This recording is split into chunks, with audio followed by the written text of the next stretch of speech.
Hi, ಎಲ್ಲರಿಗೂ ನಮಸ್ಕಾರ. ನಾವು ಇಂದಿನ ವಿಡಿಯೋದಲ್ಲಿ ಆರ್ ಬಿ ಐ ಬಗ್ಗೆ ಮತ್ತು ಆರ್ ಬಿ ಐನ ಕಾರ್ಯಗಳ ಬಗ್ಗೆ ನಾವು ತಿಳ್ಕೊಳ್ತಾ ಬಂದಿದ್ವಿ. ಇನ್ನು ಇತ್ತೀಚೆಗೆ ಎಲ್ಲ ಸ್ಪರ್ಧಾತ್ಮಕ ಪರೀಕ್ಷೆಗಳಲ್ಲಿ ಹೆಚ್ಚಿನ ಪ್ರಮಾಣದ ಪ್ರಶ್ನೆಗಳು ಬರ್ತಿರೋವಂಥದ್ದು ಈ ಹಣಕಾಸು ನೀತಿ ಅಥವಾ ಮಾನಿಟರಿ ಪಾಲಿಸಿ ಅಂತ ನಾವೇನು ಕರಿತೀವಲ್ಲ, ಇದ್ರ ಬಗ್ಗೆ ಹೆಚ್ಚಿನ ಪ್ರಶ್ನೆಗಳನ್ನು ನಾವು ಇತ್ತೀಚಿನ ಪ್ರಶ್ನೆ ಪತ್ರಿಕೆಗಳಲ್ಲಿ ನಾವು ನೋಡ್ತಾ ಇದ್ದೀವಿ. ಹಾಗಾದರೆ ಇತ್ತೀಚೆಗೆ ಯಾವ ರೀತಿ ಕ್ವಶನ್ಸ್ನ ಕೇಳ್ತಾ ಇದ್ದೇನೆ ಹಣಕಾಸು ನೀತಿಗೆ ಸಂಬಂಧಿಸಿದಂತೆ, ಈ ಹಣಕಾಸು ನೀತಿನಲ್ಲಿ ಏನೆಲ್ಲ ಬದಲಾವಣೆಗಳಾಗಿದ್ದಾವೆ ಅವುಗಳ ಅಮೂಲಾಗ್ರವಾಗಿ ಇವತ್ತು ನಾವು ಈ ಒಂದು ವಿಡಿಯೋದಲ್ಲಿ ಡಿಸ್ಕಸ್ ಮಾಡ್ತಾ ಬರೋಣ. ಓಕೆ, ಇದು ನಾನು ಬರೆದಿರೋಂಥ ಬುಕ್ಕು ಎಲ್ಲ ಮಾರ್ಕೆಟಲ್ಲಿ ಲಭ್ಯ ಇದೆ. ಎಲ್ಲ ಸ್ಪರ್ಧಾತ್ಮಕ ಪರೀಕ್ಷೆಗಳಿಗೆ ಅತ್ಯಂತ ಉಪಯುಕ್ತವಾದದ್ದು. ನಿಮಗೆ ಅಗತ್ಯ ಇತ್ತು ಅಂದರೆ ಇದನ್ನು ಕೊಳ್ಳಬೋದು. ಇನ್ನು ಈ ಹಣಕಾಸು ನೀತಿ ಅಂದರೆ ನಾವು ಅರ್ಥಶಾಸ್ತ್ರದಲ್ಲಿ ಪ್ರಮುಖವಾಗಿ ಎರಡು ನೀತಿಗಳ ಬಗ್ಗೆ ನಾವು ಕೇಳ್ತೀವಿ. ಒಂದು ಹಣಕಾಸು ನೀತಿ, ಇನ್ನೊಂದು ಕೋಶೀಯ ನೀತಿ ಅಥವಾ ರಾಜ್ಯಕೋಶ ನೀತಿ ಅಂತ ನಾವು ಕರಿತೀವಿ. ಅಂದರೆ ಅರ್ಥವ್ಯವಸ್ಥೆಯಲ್ಲಿ ಆರ್ಥಿಕ ಸ್ಥಿರತೆಯನ್ನು ತರುವ ಮತ್ತು ಆರ್ಥಿಕ ಅಭಿವೃದ್ಧಿಯನ್ನು ಉತ್ತೇಜಿಸುವ ಮತ್ತು ಉದ್ಯೋಗ ಅವಕಾಶಗಳನ್ನು ನಿರ್ಮಾಣ ಮಾಡುವ ಸಲುವಾಗಿ ಎರಡು ಸಮಗ್ರ ಆರ್ಥಿಕ ನೀತಿಗಳನ್ನು ನಾವು ಬಳಸ್ತೀವಿ. ಆ ಎರಡು ಸಮಗ್ರ ಆರ್ಥಿಕ ನೀತಿಗಳು ಯಾವುವು ಅಂದರೆ, ಒಂದು ಹಣಕಾಸು ನೀತಿ, ಮತ್ತೊಂದು ಕೋಶೀಯ ನೀತಿ ಅಥವಾ ರಾಜ್ಯಕೋಶ ನೀತಿ ಅಂತ ನಾವು ಕರಿತೀವಿ. ಈ ಹಣಕಾಸು ನೀತಿ ಆರ್ ಬಿ ಐನ ನೀತಿ ಆಗಿದ್ದರೆ, ಕೋಶೀಯ ನೀತಿ ಸರ್ಕಾರದ ನೀತಿ. ಅಂದರೆ ಸರ್ಕಾರ ಅನುಸರಿಸುವಂಥ ಕ್ರಮಗಳನ್ನು ನಾವು ಕೋಶೀಯ ನೀತಿ ಅಥವಾ ರಾಜ್ಯಕೋಶ ನೀತಿ ಅಂತ ಕರೆದ್ರೆ, ಆರ್ ಬಿ ಐ ಅನುಸರಿಸುವಂಥ ಕ್ರಮಗಳನ್ನು ನಾವು ಹಣಕಾಸು ನೀತಿ ಅಂತ ನಾವು ಕರಿತೀವಿ. ಹಾಗಾದರೆ ಹಣಕಾಸು ನೀತಿ ಅಂದ್ರೇನು ಅಂದರೆ ಮಾನಿಟರಿ ಪಾಲಿಸಿ ಅಂತ ನಾವು ಕರಿತೀವಿ. ಈ ಹಣಕಾಸು ನೀತಿ ಅಂದ್ರೇನು, ಈ ಹಣಕಾಸು ನೀತಿಯ ಸಾಧನಗಳು ಯಾವ್ಯಾವ ಇದ್ದಾವೆ, ಹಣಕಾಸು ನೀತಿಯ ಉದ್ದೇಶಗಳೇನು, ಯಾವ ರೀತಿ ಹಣಕಾಸು ನೀತಿನ ನಾವು ಪ್ರಸ್ತುತ ರೂಪಿಸ್ತೀವಿ ಅನ್ನೋದನ್ನ ಕುರಿತು ಇಂದಿನ ವಿಡಿಯೋದಲ್ಲಿ ನಾವು ತಿಳ್ಕೊಂತ ಬರೋಣ. ಹಾಗಾದರೆ ಮೊದಲನೇದಾಗಿ ಹಣಕಾಸು ನೀತಿ ಅಂದರೆ ಏನು ಅಂದರೆ, ಹಣದ ಬೇಡಿಕೆ ಮತ್ತು ಪೂರೈಕೆಯನ್ನು ಅರ್ಥವ್ಯವಸ್ಥೆಯಲ್ಲಿ ನಿಯಂತ್ರಿಸುವ ಸಲುವಾಗಿ ಆರ್ ಬಿ ಐ ಅನುಸರಿಸುವ ನೀತಿಯನ್ನು, ಆರ್ ಬಿ ಐ ಅಂದರೆ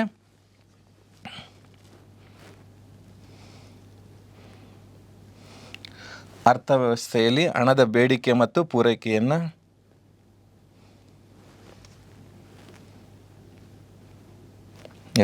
ಅರ್ಥವ್ಯವಸ್ಥೆಯಲ್ಲಿ ಹಣದ ಬೇಡಿಕೆ ಮತ್ತು ಪೂರೈಕೆಯನ್ನು ನಿಯಂತ್ರಿಸುವ ಸಲುವಾಗಿ ಭಾರತೀಯ ರಿಸರ್ವ್ ಬ್ಯಾಂಕ್ ಅಥವಾ ಆರ್ ಬಿ ಐ ಅನುಸರಿಸುವ ನೀತಿಯನ್ನು ಹಣಕಾಸು ನೀತಿ ಅಂತ ನಾವು ಕರಿತೀವಿ. ಅಂದರೆ ಇದು ಯಾರ ನೀತಿ ಆಗಿರುತ್ತೆ? ಆರ್ ಬಿ ಐನ ನೀತಿ ಆಗಿರುತ್ತೆ, ರಿಸರ್ವ್ ಬ್ಯಾಂಕ್ ಆಫ್ ಇಂಡಿಯಾ. ಅಂದರೆ ಅರ್ಥವ್ಯವಸ್ಥೆಯಲ್ಲಿ ಹಣದ ಬೇಡಿಕೆ ಮತ್ತು ಪೂರೈಕೆಯನ್ನು ನಿಯಂತ್ರಿಸುವ ಸಲುವಾಗಿ ಆರ್ ಬಿ ಐ ಅನುಸರಿಸುವಂತಹ ನೀತಿಯನ್ನು ಹಣಕಾಸು ನೀತಿ ಅಂತ ನಾವು ಕರಿತೀವಿ. ಅಂದರೆ ಆರ್ ಬಿ ಐ ವಾಣಿಜ್ಯ ಬ್ಯಾಂಕ್ಗಳು ಸಾಲವನ್ನು ಸೃಷ್ಟಿ ಮಾಡ್ತಾ ಅದನ್ನು ಪತ್ತು ನಿರ್ಮಾಣ ಅಂತ ನಾವು ಕರಿತೀವಿ. ಅಂದರೆ ಅರ್ಥವ್ಯವಸ್ಥೆಯಲ್ಲಿ ಪತ್ತು ನಿರ್ಮಾಣವನ್ನು ಮಾಡೋದು ಯಾರು ಅಂದರೆ ವಾಣಿಜ್ಯ ಬ್ಯಾಂಕ್ಗಳು. ಈ ವಾಣಿಜ್ಯ ಬ್ಯಾಂಕ್ಗಳು ಸಾಲವನ್ನು ಸೃಷ್ಟಿ ಮಾಡಿ ಹಣದ ಪೂರೈಕೆಯನ್ನು ಹೆಚ್ಚಿಸ್ತವೆ. ಹಣದ ಪೂರೈಕೆ ಹೆಚ್ಚಳದಿಂದ ಅರ್ಥವ್ಯವಸ್ಥೆಯಲ್ಲಿ ಸರಕು ಮತ್ತು ಸೇವೆಗಳ ಬೆಲೆಗಳು ಅಧಿಕವಾಗಿ ಅರ್ಥವ್ಯವಸ್ಥೆಯಲ್ಲಿ ಹಣದುಬ್ಬರ ಅಥವಾ ಅತಿ ಪ್ರಸರಣ ಅನ್ನುವಂಥದ್ದು ಸಂಭವಿಸುತ್ತೆ. ಆ ಅತಿ ಪ್ರಸರಣ ಅನಿಶ್ಚಿತತೆಗೆ ಕಾರಣ ಆಗೋದ್ರಿಂದ ಅತಿ ಪ್ರಸರಣವನ್ನು ನಿಯಂತ್ರಿಸಬೇಕು ಅಂದರೆ ಹಣದ ಪೂರೈಕೆಯನ್ನು ನಿಯಂತ್ರಿಸಬೇಕು. ಹಣದ ಪೂರೈಕೆಯನ್ನು ಯಾರು ಜಾಸ್ತಿ ಮಾಡಿದ್ದಾರೆ ಅಂದರೆ, ವಾಣಿಜ್ಯ ಬ್ಯಾಂಕ್ಗಳು ನಿರ್ಮಾಣ ಮಾಡುವಂಥ ಪತ್ತು ಅಥವಾ ಸಾಲ, ವಾಣಿಜ್ಯ ಬ್ಯಾಂಕ್ಗಳು ನೀಡುವಂತಹ ಪತ್ತು ಅಥವಾ ಸಾಲ ಅರ್ಥವ್ಯವಸ್ಥೆಯಲ್ಲಿ ಹಣದ ಪೂರೈಕೆಯನ್ನು ಏನು ಮಾಡುತ್ತೆ? ಹೆಚ್ಚಿಸುತ್ತೆ. ಆ ಹಣದ ಪೂರೈಕೆಯನ್ನು ನಿಯಂತ್ರಿಸಿ ಅರ್ಥವ್ಯವಸ್ಥೆಯಲ್ಲಿ ಬೆಲೆಗಳು ಸ್ಥಿರತೆಯನ್ನು ಅಥವಾ ಆರ್ಥಿಕ ಸ್ಥಿರತೆಯನ್ನು ತರುವ ಸಲುವಾಗಿ ಆರ್ ಬಿ ಐ ಅನುಸರಿಸುವಂತಹ ನೀತಿಯನ್ನು ಹಣಕಾಸು ನೀತಿ ಅಂತ ನಾವು ಕರಿತೀವಿ, ಮಾನಿಟರಿ ಪಾಲಿಸಿ ಅಂತ ಕರಿತೀವಿ. ಇದನ್ನು ತುಂಬ ಸರಳವಾಗಿ ಆರ್ ಬಿ ಐನ ಪತ್ತು ನಿಯಂತ್ರಣ ನೀತಿಯನ್ನು ಅಥವಾ ಸಾಲ ನಿಯಂತ್ರಣ ನೀತಿಯನ್ನು ಹಣಕಾಸು ನೀತಿ ಅಂತೇಳಿ ನಾವು ಕರೀತಾ ಬರ್ತೀವಿ. ಓಕೆ, ಹಾಗಾದರೆ ಹಣಕಾಸು ನೀತಿಯ ಉದ್ದೇಶಗಳೇನು ಅಂತ ನಾವು ನೋಡೋದಾದರೆ, ಹಣಕಾಸು ನೀತಿಯ ಪ್ರಮುಖ ಉದ್ದೇಶಗಳು ಯಾವ್ಯಾವು ಅಂತ ನಾವು ನೋಡೋದಾದರೆ, ಮೊದಲನೇದಾಗಿ ಆರ್ಥಿಕ ಸ್ಥಿರತೆಯನ್ನು ತರುವುದು. ಅಂದರೆ ಅರ್ಥವ್ಯವಸ್ಥೆಯಲ್ಲಿ ಸರಕು ಮತ್ತು ಸೇವೆಗಳ ಬೆಲೆಗಳು ಏರಿಳಿತಗಳಾಗ್ತಾ ಇರೋದ್ರಿಂದ ಅನಿಶ್ಚಿತತೆ ಉದ್ಭವಿಸುತ್ತೆ. ಈ ಹಣಕಾಸು ನೀತಿ ತನ್ನ ಸಾಧನಗಳನ್ನು ಅನುಸರಿಸುವ ಮೂಲಕ ಆರ್ಥಿಕ ಸ್ಥಿರತೆಯನ್ನು ಅಥವಾ ಬೆಲೆಗಳಲ್ಲಿ ಸ್ಥಿರತೆಯನ್ನು ತರುವಂಥದ್ದು ಹಣಕಾಸು ನೀತಿಯ ಪ್ರಮುಖ ಉದ್ದೇಶ ಆಗಿರುತ್ತೆ. ಇನ್ನು ಎರಡನೇದಾಗಿ ಆರ್ಥಿಕ ಬೆಳವಣಿಗೆಯನ್ನು ಉತ್ತೇಜಿಸುವಂಥದ್ದು. ಅಂದರೆ ರಾಷ್ಟ್ರವೊಂದರ ಪ್ರಮುಖ ಉದ್ದೇಶ ರಾಷ್ಟ್ರವನ್ನು ಅಭಿವೃದ್ಧಿ ಹೊಂದಿದ ರಾಷ್ಟ್ರವನ್ನಾಗಿ ಮಾಡುವುದು ಅಥವಾ ರಾಷ್ಟ್ರದ ಪ್ರಗತಿಯನ್ನು ಸಾಧಿಸುವುದು. ಒಂದು ರಾಷ್ಟ್ರ ಅಭಿವೃದ್ಧಿ ಆಗಬೇಕು ಅಂತಂದರೆ ಆ ರಾಷ್ಟ್ರದಲ್ಲಿ ಬಂಡವಾಳ ಹೂಡಿಕೆ ಆಗಬೇಕು. ಬಂಡವಾಳ ಹೂಡಿಕೆ ಆದರೆ ಉತ್ಪಾದನೆ ಜಾಸ್ತಿ ಆಗುತ್ತೆ, ರಾಷ್ಟ್ರ ಅಭಿವೃದ್ಧಿ ಆಗುತ್ತೆ. ಅದನ್ನು ಆರ್ಥಿಕ ಬೆಳವಣಿಗೆ ಅಂತ ನಾವು ಕರಿತೀವಿ. ಈ ಆರ್ ಬಿ ಐ ಅಥವಾ ಕೇಂದ್ರ ಬ್ಯಾಂಕ್ ಹೂಡಿಕೆಯನ್ನು ಉತ್ತೇಜಿಸುವ ಮೂಲಕ, ಬಂಡವಾಳ ಹೂಡಿಕೆಯನ್ನು ಉತ್ತೇಜಿಸುವ ಮೂಲಕ ಆರ್ಥಿಕ ಬೆಳವಣಿಗೆಯನ್ನು ಉತ್ತೇಜಿಸುತ್ತದೆ. ಹಾಗೆಯೇ ಬಂಡವಾಳ ಹೂಡಿಕೆ ನೋಡಿ, ಬಂಡವಾಳ ಹೂಡಿಕೆ ಜಾಸ್ತಿ ಆಯಿತು ಅಂದರೆ ಆರ್ಥಿಕ ಬೆಳವಣಿಗೆ ಆಗುತ್ತೆ. ಈಗ RBI ವಾಣಿಜ್ಯ ಅಂದರೆ ಬಡ್ಡಿಯ ದರಗಳನ್ನು ಕಡಿಮೆ ಮಾಡುತ್ತೆ. ಈ ರೆಪೋ ರೇಟ್, ರಿವರ್ಸ್ ರೆಪೋ ರೇಟನ್ನು ಕಡಿಮೆ ಮಾಡಿದಾಗ ಬಡ್ಡಿಯ ದರಗಳೇನಾಗ್ತವೆ, ಕಡಿಮೆ ಆಗ್ತವೆ. ಬಡ್ಡಿಯ ದರಗಳು ಕಡಿಮೆ ಆದಾಗ ಹೆಚ್ಚು ಪ್ರಮಾಣದಲ್ಲಿ ಸಾಲವನ್ನು ತಂದು ಬಂಡವಾಳ ಹೂಡಿಕೆಯನ್ನು ಮಾಡ್ತಾರೆ. ಈ ಬಂಡವಾಳ ಹೂಡಿಕೆ ಜಾಸ್ತಿ ಆಯಿತು ಅಂದರೆ ಉದ್ಯೋಗಾವಕಾಶಗಳು ಜಾಸ್ತಿ ಆಗುತ್ತೆ, ಉತ್ಪಾದನೆ ಜಾಸ್ತಿ ಆಗುತ್ತೆ, ಆಗ ರಾಷ್ಟ್ರ ಬೆಳವಣಿಗೆಯನ್ನು ಸಾಧಿಸುತ್ತೆ. ಆ ಮೂಲಕ ಬಂಡವಾಳ ಹೂಡಿಕೆ ಜಾಸ್ತಿ ಆಗುತ್ತೆ. ಇನ್ನು ಇತ್ತೀಚೆಗೆ ನೀವೆಲ್ಲ ಕೇಳಿರ್ತೀರಿ, ಭಾರತದ ವಿದೇಶಿ ವಿನಿಮಯ ದರ ಅಂದರೆ ಭಾರತದ ರೂಪಾಯಿಯ ಮೌಲ್ಯ ಡಾಲರ್ಗೆ ಹೋಲಿಸಿದ್ರೆ ಕಡಿಮೆ ಆಗ್ತಿದೆ. ಅಂದರೆ ಈ ಡಾಲರ್ಗೆ ಹೋಲಿಸಿದಾಗ ರೂಪಾಯಿಯ ಮೌಲ್ಯ ಏರಿಳಿತಗಳಾಗುತ್ತೆ. ಈ ಏರಿಳಿತಗಳು ಅನಿಶ್ಚಿತತೆಗೆ ಕಾರಣ ಆಗುತ್ತೆ. ಅಂದರೆ ಪ್ರಸ್ತುತ ನಾವು ಬದಲಾಗುವ ವಿನಿಮಯ ದರ ಪದ್ಧತಿ ಅಂದರೆ ಫ್ಲೆಕ್ಸಿಬಲ್ ಎಕ್ಸ್ಚೇಂಜ್ ರೇಟ್ ಸಿಸ್ಟಮ್ ನಮ್ಮ ಇಂಡಿಯಾದಲ್ಲಿ ಪ್ರೆಸೆಂಟ್ ಇರೋದ್ರಿಂದ ಆ ಫ್ಲೆಕ್ಸಿಬಲ್ ಎಕ್ಸ್ಚೇಂಜ್ ರೇಟ್ ಸಿಸ್ಟಮಲ್ಲಿ ಅಂದರೆ ಬದಲಾಗುವ ವಿನಿಮಯ ದರ ಪದ್ಧತಿನಲ್ಲಿ ವಿನಿಮಯ ದರ ಬದಲಾವಣೆ ಆಗ್ತಾ ಇರುತ್ತೆ. ಆದ್ದರಿಂದ ಅನಿಶ್ಚಿತತೆ ಉದ್ಭವ ಆಗುತ್ತೆ. ಇಲ್ಲಿ RBIನ ಪ್ರಮುಖ ಉದ್ದೇಶ ಅಥವಾ ಕೇಂದ್ರ ಬ್ಯಾಂಕಿನ ಪ್ರಮುಖ ಉದ್ದೇಶ ಏನಾಗಿರುತ್ತೆ, ಆ ವಿನಿಮಯ ದರದಲ್ಲಿ ಸ್ಥಿರತೆಯನ್ನು ತರುವುದು ಹಣಕಾಸು ನೀತಿಯ ಒಂದು ಪ್ರಮುಖ ಉದ್ದೇಶವಾಗಿರುತ್ತೆ ಅಥವಾ RBIನ ನೀತಿಯ ಪ್ರಮುಖ ಉದ್ದೇಶ ಆಗಿರುತ್ತೆ. ನಾನು ನಿಮಗೆ ಮುಂಚೆನೇ ಹೇಳಿದ್ದೆ, ಹಣಕಾಸು ನೀತಿ ಅಂದರೆ RBI ಅನುಸರಿಸುವ ನೀತಿ ಭಾರತದಲ್ಲಿ.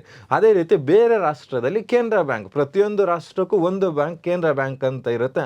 ಆ ಕೇಂದ್ರ ಬ್ಯಾಂಕ್ ಅನುಸರಿಸುವಂತಹ ನೀತಿಯನ್ನು ಸಾಮಾನ್ಯವಾಗಿ ಹಣಕಾಸು ನೀತಿ ಅಂತೇಳಿ ನಾವು ಕರಿತೀವಿ. ನೆಕ್ಸ್ಟ್, ಹಣಕಾಸು ನೀತಿಯ ಸಾಧನಗಳು ಯಾವ್ಯಾವು ಅಂತ ನಾವು ನೋಡೋಣ. ಇಲ್ಲಿ ಹಣಕಾಸು ನೀತಿಯ ಸಾಧನಗಳನ್ನು ನಾವು ಪ್ರಮುಖವಾಗಿ 2 ಭಾಗಗಳಾಗಿ ವರ್ಗೀಕರಣ ಮಾಡ್ತೀವಿ. ಇದು ತುಂಬ ಪರೀಕ್ಷೆಗಳಲ್ಲಿ ನೇರವಾಗಿ ಕೇಳಿರುವಂಥ ಪ್ರಶ್ನೆ. ಇಲ್ಲಿ ಕೆಲವುಗಳನ್ನು ಕೊಟ್ಟಿರ್ತಾನೆ, ಈ ಕೆಳಗಿನವುಗಳು ಯಾವುವು ಪರಿಮಾಣಾತ್ಮಕ ವಿಧಾನಗಳಾಗಿವೆ ಅಥವಾ ಈ ಕೆಳಗಿನ ಯಾವುಗಳು ಗುಣಾತ್ಮಕ ವಿಧಾನಗಳಾಗಿವೆ ಅಂತ ನೇರವಾಗಿಯೇ ಪ್ರಶ್ನೆ ಇರುತ್ತೆ. ಹಾಗಾದರೆ ಹಣಕಾಸು ನೀತಿಯ ಸಾಧನಗಳನ್ನು ಅಥವಾ RBIನ ಸಾಧನಗಳನ್ನು ನಾವು ಪ್ರಮುಖವಾಗಿ 2 ಭಾಗಗಳಾಗಿ ವರ್ಗೀಕರಣ ಮಾಡ್ತೀವಿ. ಯಾವ 2? ಪರಿಮಾಣಾತ್ಮಕ ವಿಧಾನಗಳು. ಮೊದಲನೇದು ಯಾವುದು? ಪರಿಮಾಣಾತ್ಮಕ ವಿಧಾನಗಳು ಅಂದರೆ ಕ್ವಾಂಟಿಟೇಟಿವ್ ಮೆಥಡ್ಸ್ ಅಂತ ಕರಿತೀವಿ.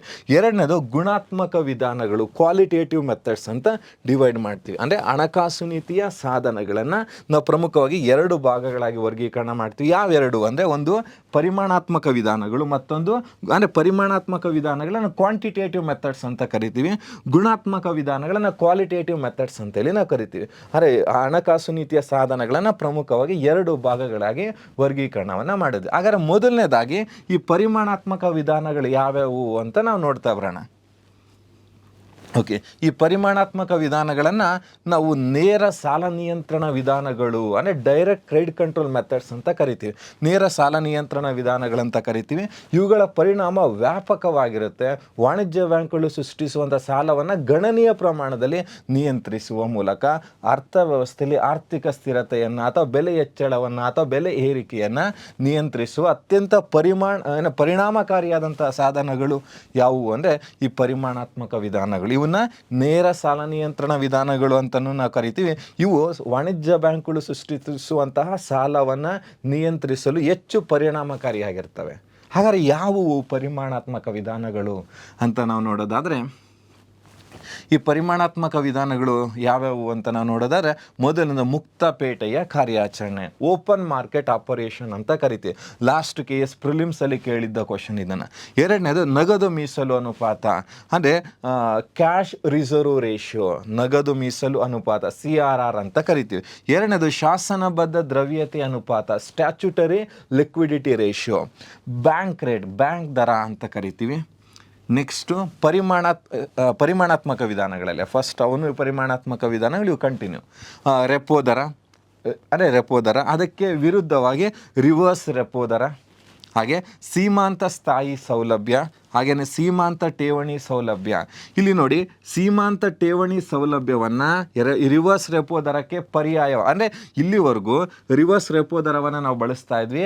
ಪ್ರಸ್ತುತ ಅಂದರೆ 2022ರಲ್ಲಿ ರಿವರ್ಸ್ ರೆಪೋ ದರವನ್ನು ಸ್ಥಗಿತಗೊಳಿಸಿ ರಿವರ್ಸ್ ರೆಪೋ ದರದಲ್ಲಿ ಯಾವುದನ್ನು ಜಾರಿಗೆ ತಂದಿದ್ದೀವಿ? ಸೀಮಾಂತ ಠೇವಣಿ ಸೌಲಭ್ಯ ದರವನ್ನು ಹೊಸದಾಗಿ RBI ಜಾರಿಗೆ ತಂದಿದೆ. ಯಾವ ವರ್ಷದಿಂದ? 2022ರಿಂದ. ಅದನ್ನು ಡೀಟೈಲಾಗಿ 1 by 1 ನಾವು ಡಿಸ್ಕಸ್ ಮಾಡ್ತಾ ಹೋಗೋಣ. ಹಾಗಾದರೆ ಫಸ್ಟ್ ಒನ್ ನೋಡೋಣ. ಯಾವುದು ಫಸ್ಟ್ ಒನ್ನು? ಮುಕ್ತ ಪೇಟೆಯ ಕಾರ್ಯಾಚರಣೆ, ಓಪನ್ ಮಾರ್ಕೆಟ್ ಆಪರೇಷನ್ ಅಂತ ನಾವು ಕರಿತೀವಿ. ಈ ಓಪನ್ ಮಾರ್ಕೆಟ್ ಅಂದರೆ ಇಲ್ಲಿ ಮಾರ್ಕೆಟ್, ಪೇಟೆ ಅಂತಲೇ ವರ್ಡ್ ಇದೆ. ಇಲ್ಲಿ ಪೇಟೆ ಅಥವಾ ಮಾರುಕಟ್ಟೆ, ಪೇಟೆ ಅಂದರೆ ನಥಿಂಗ್ ಬಟ್ ಮಾರ್ಕೆಟ್, ಅಂದರೆ ಮಾರುಕಟ್ಟೆ ಅಂತ ನಾವು ಕರಿತೀವಿ. ಈ ಮಾರುಕಟ್ಟೆ ಅಂತಿದಂಗೆ ನಮಗೆ ನೆನಪಾಗೋದು ಕೊಳ್ಳೋದು ಮತ್ತು ಮಾರೋದು. ಏನನ್ನು ಕೊಳ್ತೀವಿ, ಏನನ್ನು ಮಾರ್ತೀವಿ ಅಂತಂದರೆ ಈ ಮಾರುಕಟ್ಟೆನಲ್ಲಿ ಸರ್ಕಾರಿ ಭದ್ರತೆಗಳನ್ನು ಕೊಳ್ತೀವಿ, ಮಾರ್ತೀವಿ. ಯಾರು ಕೊಳ್ತಾರೆ, ಯಾರು ಮಾರ್ತಾರೆ ಅಂದರೆ ತುಂಬ ಇಂಪಾರ್ಟೆಂಟಾಗಿ RBI ಸರ್ಕಾರಿ ಭದ್ರತೆಗಳನ್ನು, ಪ್ರಮುಖವಾಗಿ ಯಾವುದನ್ನು ಮಾರುತ್ತೆ ಅಥವಾ ಯಾವುದನ್ನು ಕೊಳ್ಳುತ್ತೆ ಅಂದರೆ ಸರ್ಕಾರಿ ಭದ್ರತೆಗಳನ್ನು ಮುಕ್ತ ಪೇಟೆಯಲ್ಲಿ ಕೊಳ್ಳುವ ಮತ್ತು ಮಾರುವ ಪ್ರಕ್ರಿಯೆಗೆ ಮುಕ್ತ ಪೇಟೆಯ ಕಾರ್ಯಾಚರಣೆ ಅಂತ ನಾವು ಕರಿತೀವಿ. ಅಂದರೆ RBI ಈ ಸರ್ಕಾರಿ ಭದ್ರತೆಗಳನ್ನು ಮುಕ್ತ ಪೇಟೆಯಲ್ಲಿ ಮಾರುತ್ತೆ ಮತ್ತು ಕೊಳ್ಳುತ್ತೆ.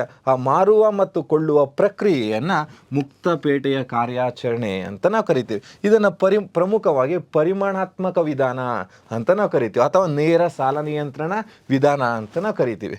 ಹಾಗಾದರೆ ಇಲ್ಲಿ ನಮಗೆ ಎಕ್ಸಾಮಲ್ಲಿ ನೇರವಾಗಿ ಕ್ವಶನ್ ಕೇಳಿದ್ರೆ ಕೊಳ್ಳೋದು ಮಾರೋದು ಅಂತ ಅಷ್ಟೇ ಆಗುತ್ತೆ.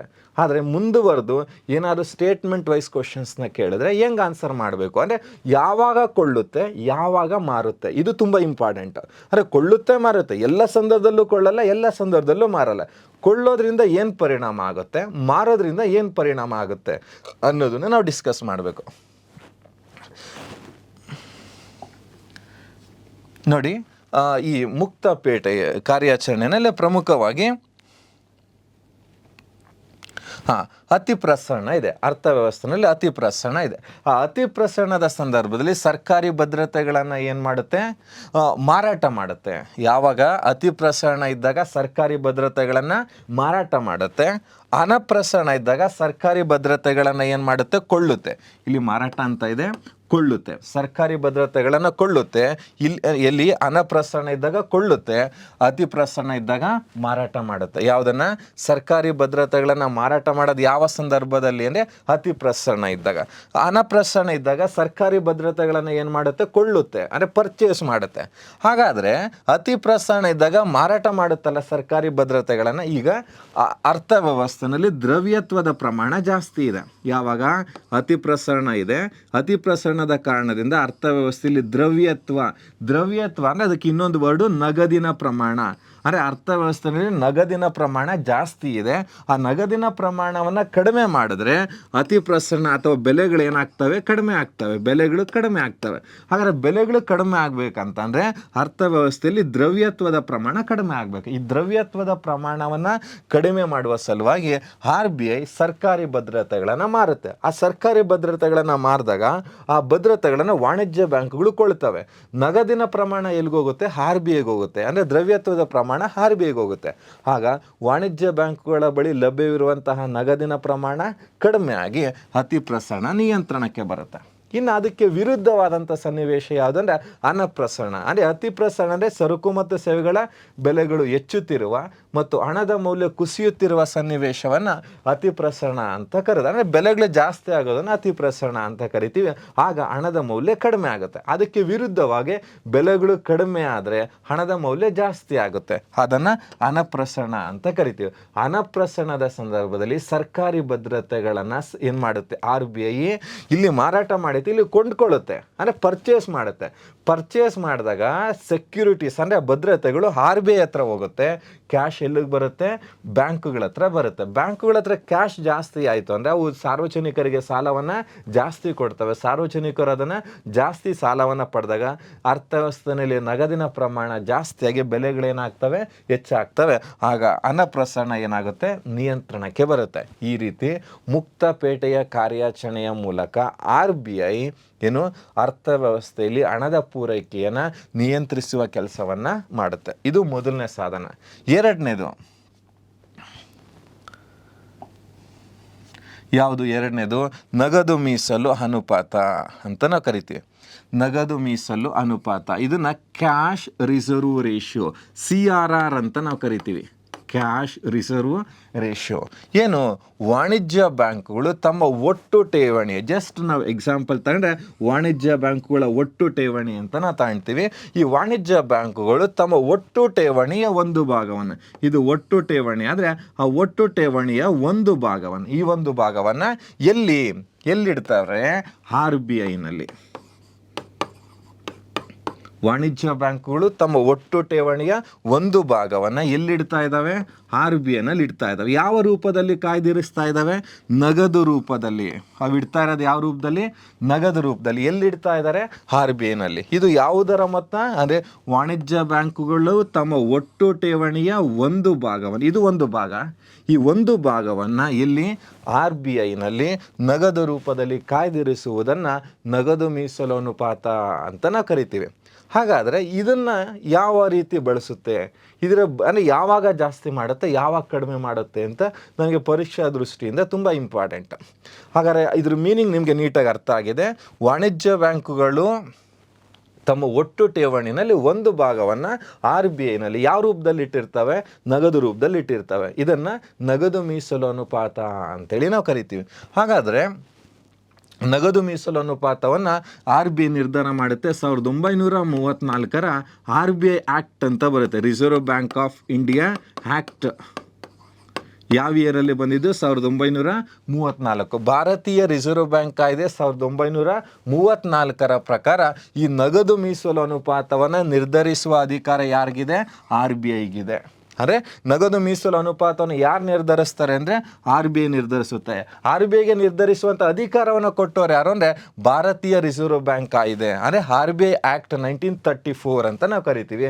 ಆ ಭಾರತೀಯ ರಿಸರ್ವ್ ಬ್ಯಾಂಕ್ ಕಾಯ್ದೆ 1934ರ ಪ್ರಕಾರ RBI ಈ ನಗದು ಮೀಸಲು ಅನುಪಾತವನ್ನು ನಿರ್ಧರಿಸುತ್ತೆ. ಓಕೆ, ಹಾಗ ಯಾವಾಗ ಜಾಸ್ತಿ ಆಗುತ್ತೆ? ಜಾಸ್ತಿ ಮಾಡಿದ್ರೆ ಪರಿಣಾಮ ಏನು? ಈಗ ಅರ್ಥವ್ಯವಸ್ಥೆಯಲ್ಲಿ ಅತಿ ಪ್ರಸರಣ ಇದೆ, ಅಂದರೆ ಹಣದ ಪೂರೈಕೆ ಜಾಸ್ತಿ ಇದೆ. ಈಗ ಹಣದ ಪೂರೈಕೆನ ಕಡಿಮೆ ಮಾಡಬೇಕು, ಅತಿ ಪ್ರಸರಣವನ್ನು ನಿಯಂತ್ರಣ ಮಾಡಬೇಕು.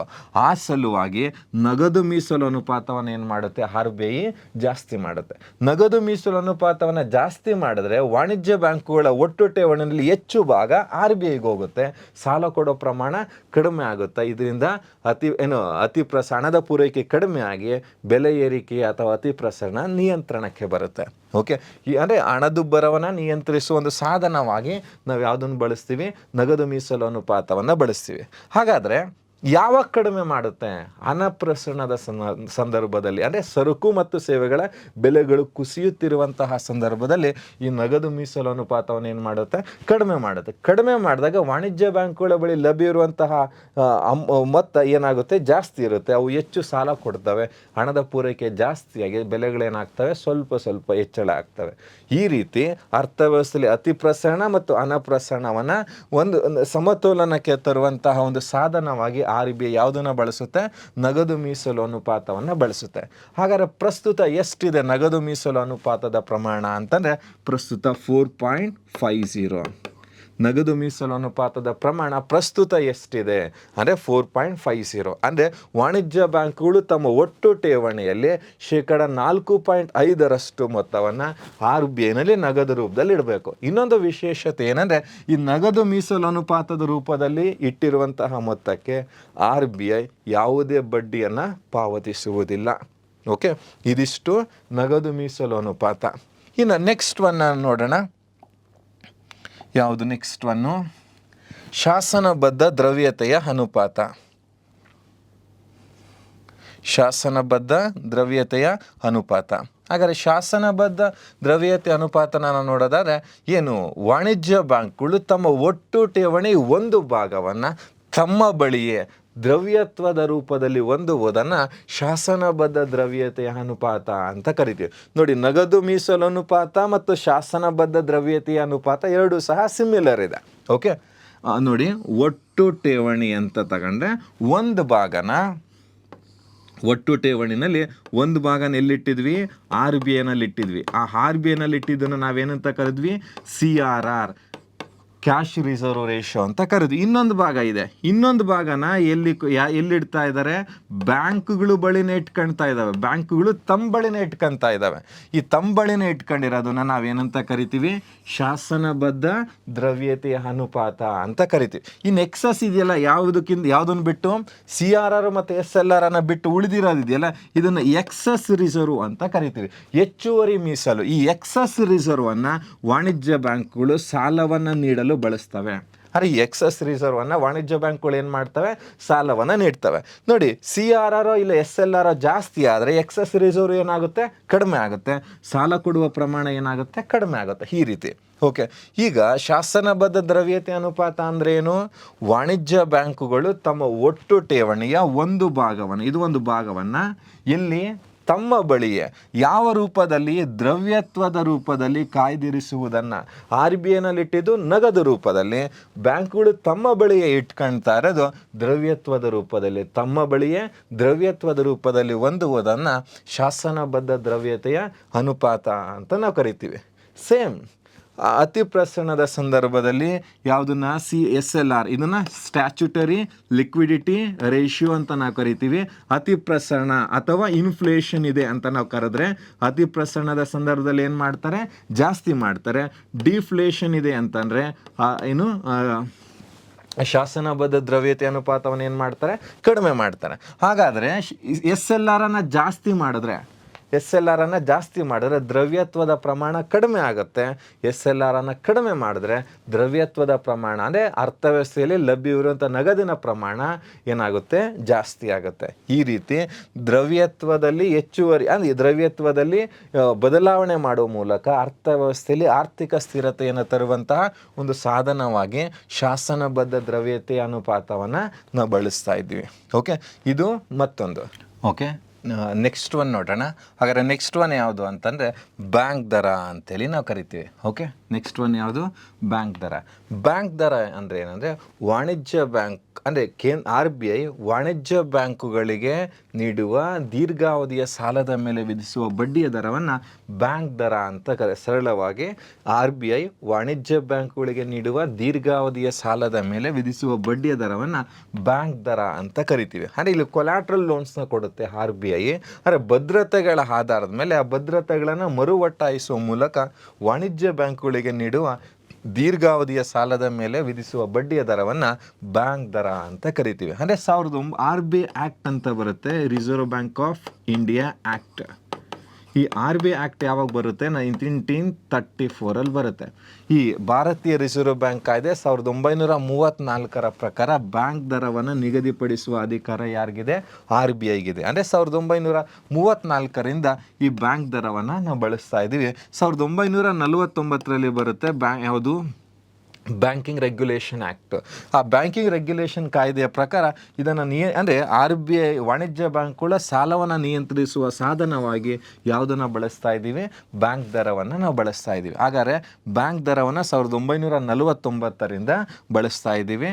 ಏನು ಹಾಗಾದರೆ ಬ್ಯಾಂಕ್ ದರ ಅಂತಂದರೆ, ನಾನು ಹೇಳಿದೆ RBI ವಾಣಿಜ್ಯ ಬ್ಯಾಂಕ್ಗಳಿಗೆ ನೀಡುವ ದೀರ್ಘಾವಧಿಯ ಸಾಲದ ಮೇಲೆ ವಿಧಿಸುವ ಬಡ್ಡಿಯ ದರವನ್ನು ಬ್ಯಾಂಕ್ ದರ ಅಂತೇಳಿ ನಾವು ಕರಿತೀವಿ. ಓಕೆ, ಹಾಗಾದರೆ ಬ್ಯಾಂಕ್ ದರವನ್ನು ಕಡಿಮೆ ಮಾಡಿದ್ರೆ ಏನಾಗುತ್ತೆ, ಜಾಸ್ತಿ ಮಾಡಿದ್ರೆ ಏನಾಗುತ್ತೆ ಅಂತ ನೋಡೋಣ. ನೋಡಿ, ಇನ್ಫ್ಲೇಷನ್ ಇದೆ, ಹಣದುಬ್ಬರ ಇದೆ, ಅಂದರೆ ಬೆಲೆಗಳೆಲ್ಲ ಏನಾಗ್ತಾ ಇದ್ದಾವೆ, ಜಾಸ್ತಿ ಆಗ್ತಿದ್ದಾವೆ. ಈ ಹಣದುಬ್ಬರ ಇದೆ, ಬೆಲೆಗಳೆಲ್ಲ ಜಾಸ್ತಿ ಆಗ್ತಿದ್ದಾವೆ ಅಂದಾಗ ಅರ್ಥವ್ಯವಸ್ಥೆಯಲ್ಲಿ ಹಣದ ಪೂರೈಕೆ ಏನಾಗಿರುತ್ತೆ, ಜಾಸ್ತಿ ಇರುತ್ತೆ. ಆಗ RBI ಬ್ಯಾಂಕ್ ದರವನ್ನು ಏನು ಮಾಡುತ್ತೆ, ಜಾಸ್ತಿ ಮಾಡುತ್ತೆ. ಬ್ಯಾಂಕ್ ದರವನ್ನು ಜಾಸ್ತಿ ಮಾಡಿದ್ರೆ ಬಡ್ಡಿಯ ದರನೂ ಏನಾಗುತ್ತೆ, ಹೆಚ್ಚಾಗುತ್ತೆ. ಬಡ್ಡಿಯ ದರ ಹೆಚ್ಚಾದಂತಹ ಸಂದರ್ಭದಲ್ಲಿ ನಾವು ಬ್ಯಾಂಕಿಂದ ಸಾಲ ತೆಗೆದು ಅಂದರೆ ಸಾಲವನ್ನು ಪಡೆಯುವ ಪ್ರಮಾಣ ಕಡಿಮೆ ಆಗುತ್ತೆ, ಠೇವಣಿ ನೀಡುವ ಪ್ರಮಾಣ ಜಾಸ್ತಿ ಆಗುತ್ತೆ. ಆಗ ಹಣದ ಪೂರೈಕೆ ಕಡಿಮೆಯಾಗಿ ಅತಿ ಪ್ರಸರಣ ಅಥವಾ ಹಣದುಬ್ಬರ ನಿಯಂತ್ರಣಕ್ಕೆ ಬರುತ್ತೆ. ಹಾಗೆಯೇ ಅನಪ್ರಸರಣ ಇದೆ, ಅಥವಾ ಬೆಲೆಗಳೆಲ್ಲ ಕಡಿಮೆ ಆಗ್ತಿದ್ದಾವೆ ಅಂತಂದಾಗ ರೆಪೋ ದರವನ್ನು ಏನು ಮಾಡುತ್ತೆ, ಬ್ಯಾಂಕ್ ದರವನ್ನು ಏನು ಮಾಡುತ್ತೆ, ಜಾಸ್ತಿ ಮಾಡುತ್ತೆ. ಬ್ಯಾಂಕ್ ದರ ಜಾಸ್ತಿ ಆಯಿತು ಅಂದರೆ ಬಡ್ಡಿಯ ದರ ಹಣಪ್ರಸರಣ ಇದೆ ಅಂತಂದರೆ ಬ್ಯಾಂಕ್ ದರವನ್ನು ಕಡಿಮೆ ಮಾಡುತ್ತೆ.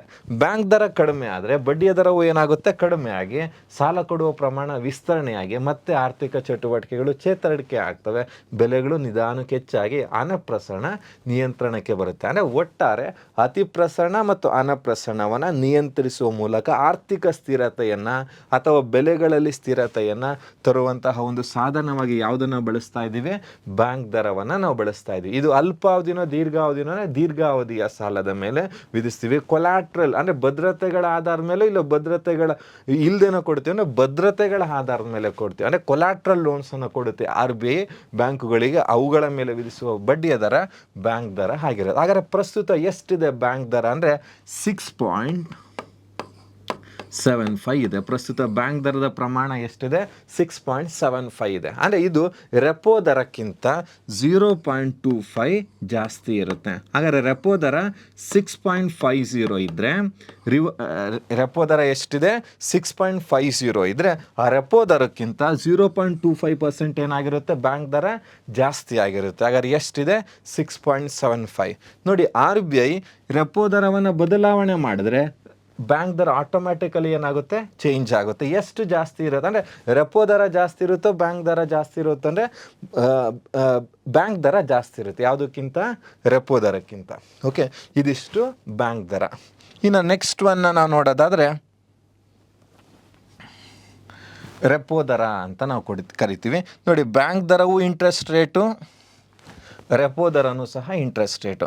ಈ ರೆಪೋ ದರವನ್ನು RBI ಜಾರಿಗೆ ತಂದಿದ್ದು 1992ರಲ್ಲಿ. ಅಂದರೆ 1992ರಿಂದ ಹಣಕಾಸು ನೀತಿಯ ಸಾಧನವಾಗಿ ಇದನ್ನು ಬಳಸ್ತಾ ಇದ್ದೀವಿ. ಇಲ್ಲಿ ರೆಪೋ ರೀಪರ್ಚೇಸ್ ಅಂತ ಅರ್ಥ.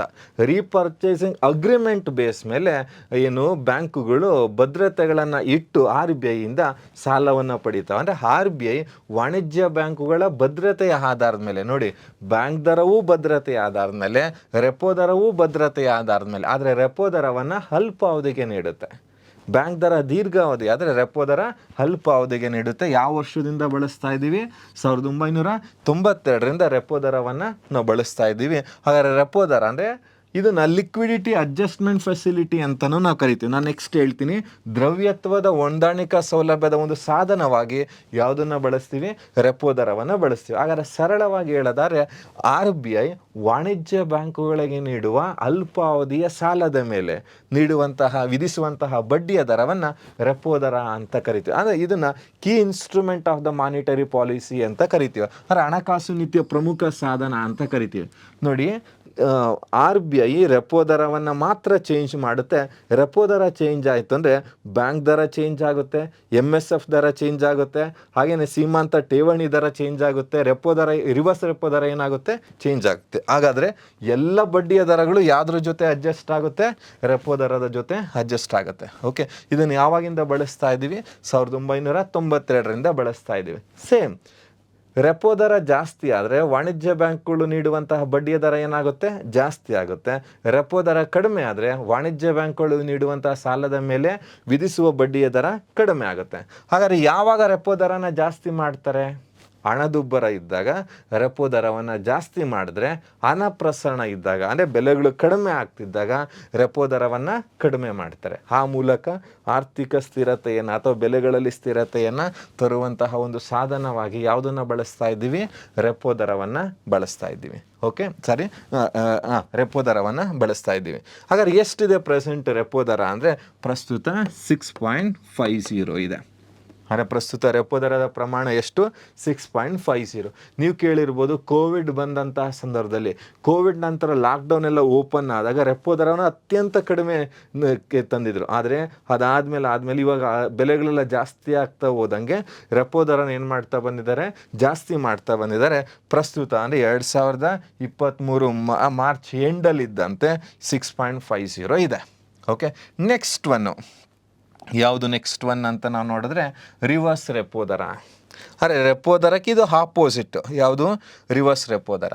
ಈ ರಿವರ್ಸ್ ರೆಪೋ ದರವನ್ನು ಯಾವಾಗಲಿಂದ ಬಳಸ್ತಾ ಇದ್ದೀವಿ ಅಂದರೆ 1996ರಿಂದ ಹಣಕಾಸು ನೀತಿಯ ಸಾಧನವಾಗಿ ಈ ರಿವರ್ಸ್ ರೆಪೋ ದರವನ್ನು ಬಳಸ್ತಾ ಇದ್ದೀವಿ. ಹಾಗಾದರೆ ರಿವರ್ಸ್ ರೆಪೋ ದರ ಅಂದರೆ ಏನಂದರೆ RBI ಅಂದರೆ ಭಾರತೀಯ ರಿಸರ್ವ್ ಬ್ಯಾಂಕ್ ಭದ್ರತೆಗಳ ಆಧಾರದ ಮೇಲೆ ಅಂದರೆ ಕೊಲಾಟ್ರಲ್ ಅಂತ ಕರಿತೀವಿ, ಭದ್ರತೆಗಳ ಆಧಾರದ ಮೇಲೆ ವಾಣಿಜ್ಯ ಬ್ಯಾಂಕುಗಳಿಂದ ಪಡೆಯುವ, ನೋಡಿ ರೆಪೋ ಅಂದರೆ RBI ವಾಣಿಜ್ಯ ಬ್ಯಾಂಕುಗಳಿಗೆ ಸಾಲ ನೀಡುವ ದರ, ರಿವರ್ಸ್ ರೆಪೋ ದರ ಅಂದರೆ ಭದ್ರತೆಗಳ ಆಧಾರದ ಮೇಲೆ RBI ವಾಣಿಜ್ಯ ಬ್ಯಾಂಕುಗಳಿಂದ ಪಡೆಯುವ ಸಾಲದ ಮೇಲೆ ವಿಧಿಸುವ ಬಡ್ಡಿಯ ದರವನ್ನು ರಿವರ್ಸ್ ರೆಪೋ ದರ ಅಂತ ನಾವು ಕರಿತೀವಿ. ಅಂದರೆ ಇದನ್ನು ಯಾವಾಗಲಿಂದ ಬಳಸ್ತಾ ಇದ್ದೀವಿ? 1992ರಿಂದ 96ರಿಂದ ಬಳಸ್ತಾ ಇದ್ದೀವಿ. ಆದರೆ 2022ರಲ್ಲಿ ಇದನ್ನು ಏನು ಮಾಡಿದ್ದೀವಿ?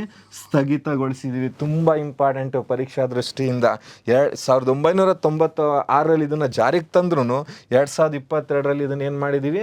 ಸ್ಥಗಿತಗೊಳಿಸಿದ್ದೀವಿ.